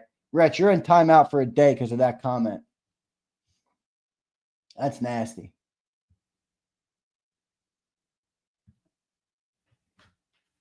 Get off the court, you weirdos. Panthers going back-to-back. You think, Bombay? I think you got a good chance. They got a tough series here, though, coming up, brother. That Maple Leafs team can play. All right? Let's see. I mean, they got some players on that Maple Leafs team, bro. I mean, they got some real players. Nylander, Matthews, obviously. I mean, they got some. I like Nylander. He's a little bit of a softie, though. A little bit of a softie. Pump, what were you talking about that you'd rather me? They're going to That's true, man. They really are the Cowboys of the NHL. All right, I want my 6th ring. Go Knights. I like the Golden Knights. They came in strong, man. They won. They were in the Stanley Cup their first year in the league. It was pretty impressive by them. All right. Rich, that's foul, bro. Come on, Rich. I expect more of you, Rich. I get all my supers. I'm getting out of here. This is an off the cuff Xander time. All right. This shouldn't even be published on YouTube. It really shouldn't. All the things that we're talking today. All right, I'm getting out of here. All right, I appreciate all of you guys. Cody, Brandon, CZ, Kirsten, Rich, not you. All right. Prince, he probably is, bro. That's probably right. I mean, we had Cougar talk today. No wonder. I should have known that everybody was going to go down that road on Zander time after John brought up the word Cougar. All right. So, no, it wasn't a celebrity. Yeah, I played, and it wasn't celebrity. It was charity. It was good, man. It was good. I had a couple buckets. You know, it was a little weird. We had like 20 dudes. Last year it was like so under-teamed. So I was on the court the entire game. This year we had like 20 guys legitimately on both teams. So they just did like 5-minute shifts, 5 at a time. So I only got 2 shifts, but I did put up 8 points. 8 points and a couple boards. Couple assists. You know, it didn't help. I was out there with a bunch of old geezers. But we had some dudes out there. It was fun, man. I love playing basketball. I love playing basketball. So, all right, everybody. I appreciate all you guys being here. Thank you again. Thanks for all the likes. Thanks for all the subscribes, the comments. It's a Monday in early May, so we appreciate everybody for being here. It's been good. You're gonna go blind, son. Prince, I assume you're talking to someone cornbrained. 8 points? Come on, man. I had 2 shifts, 4 minutes a shift. I had 8 minutes out there. 8 points in 8 minutes ain't so bad. I mean, 4 buckets. Come on, man. I got some buckets. I was 0 for 1 from deep, though. I was 0 for 1 from deep. Yeah. Jacked up a triple. Clanked the back rim. Hate to see it. Yeah, hate to see it. Rich, that's foul. I'm blocking you. Rich, you're done.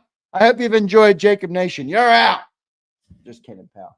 But I pray that you get the courage, all right, the strength needed to overcome that. Thank you all for watching today.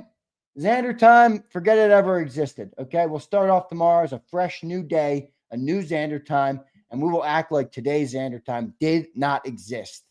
Okay, in the ether. All right, we'll cross them off the list, Walter.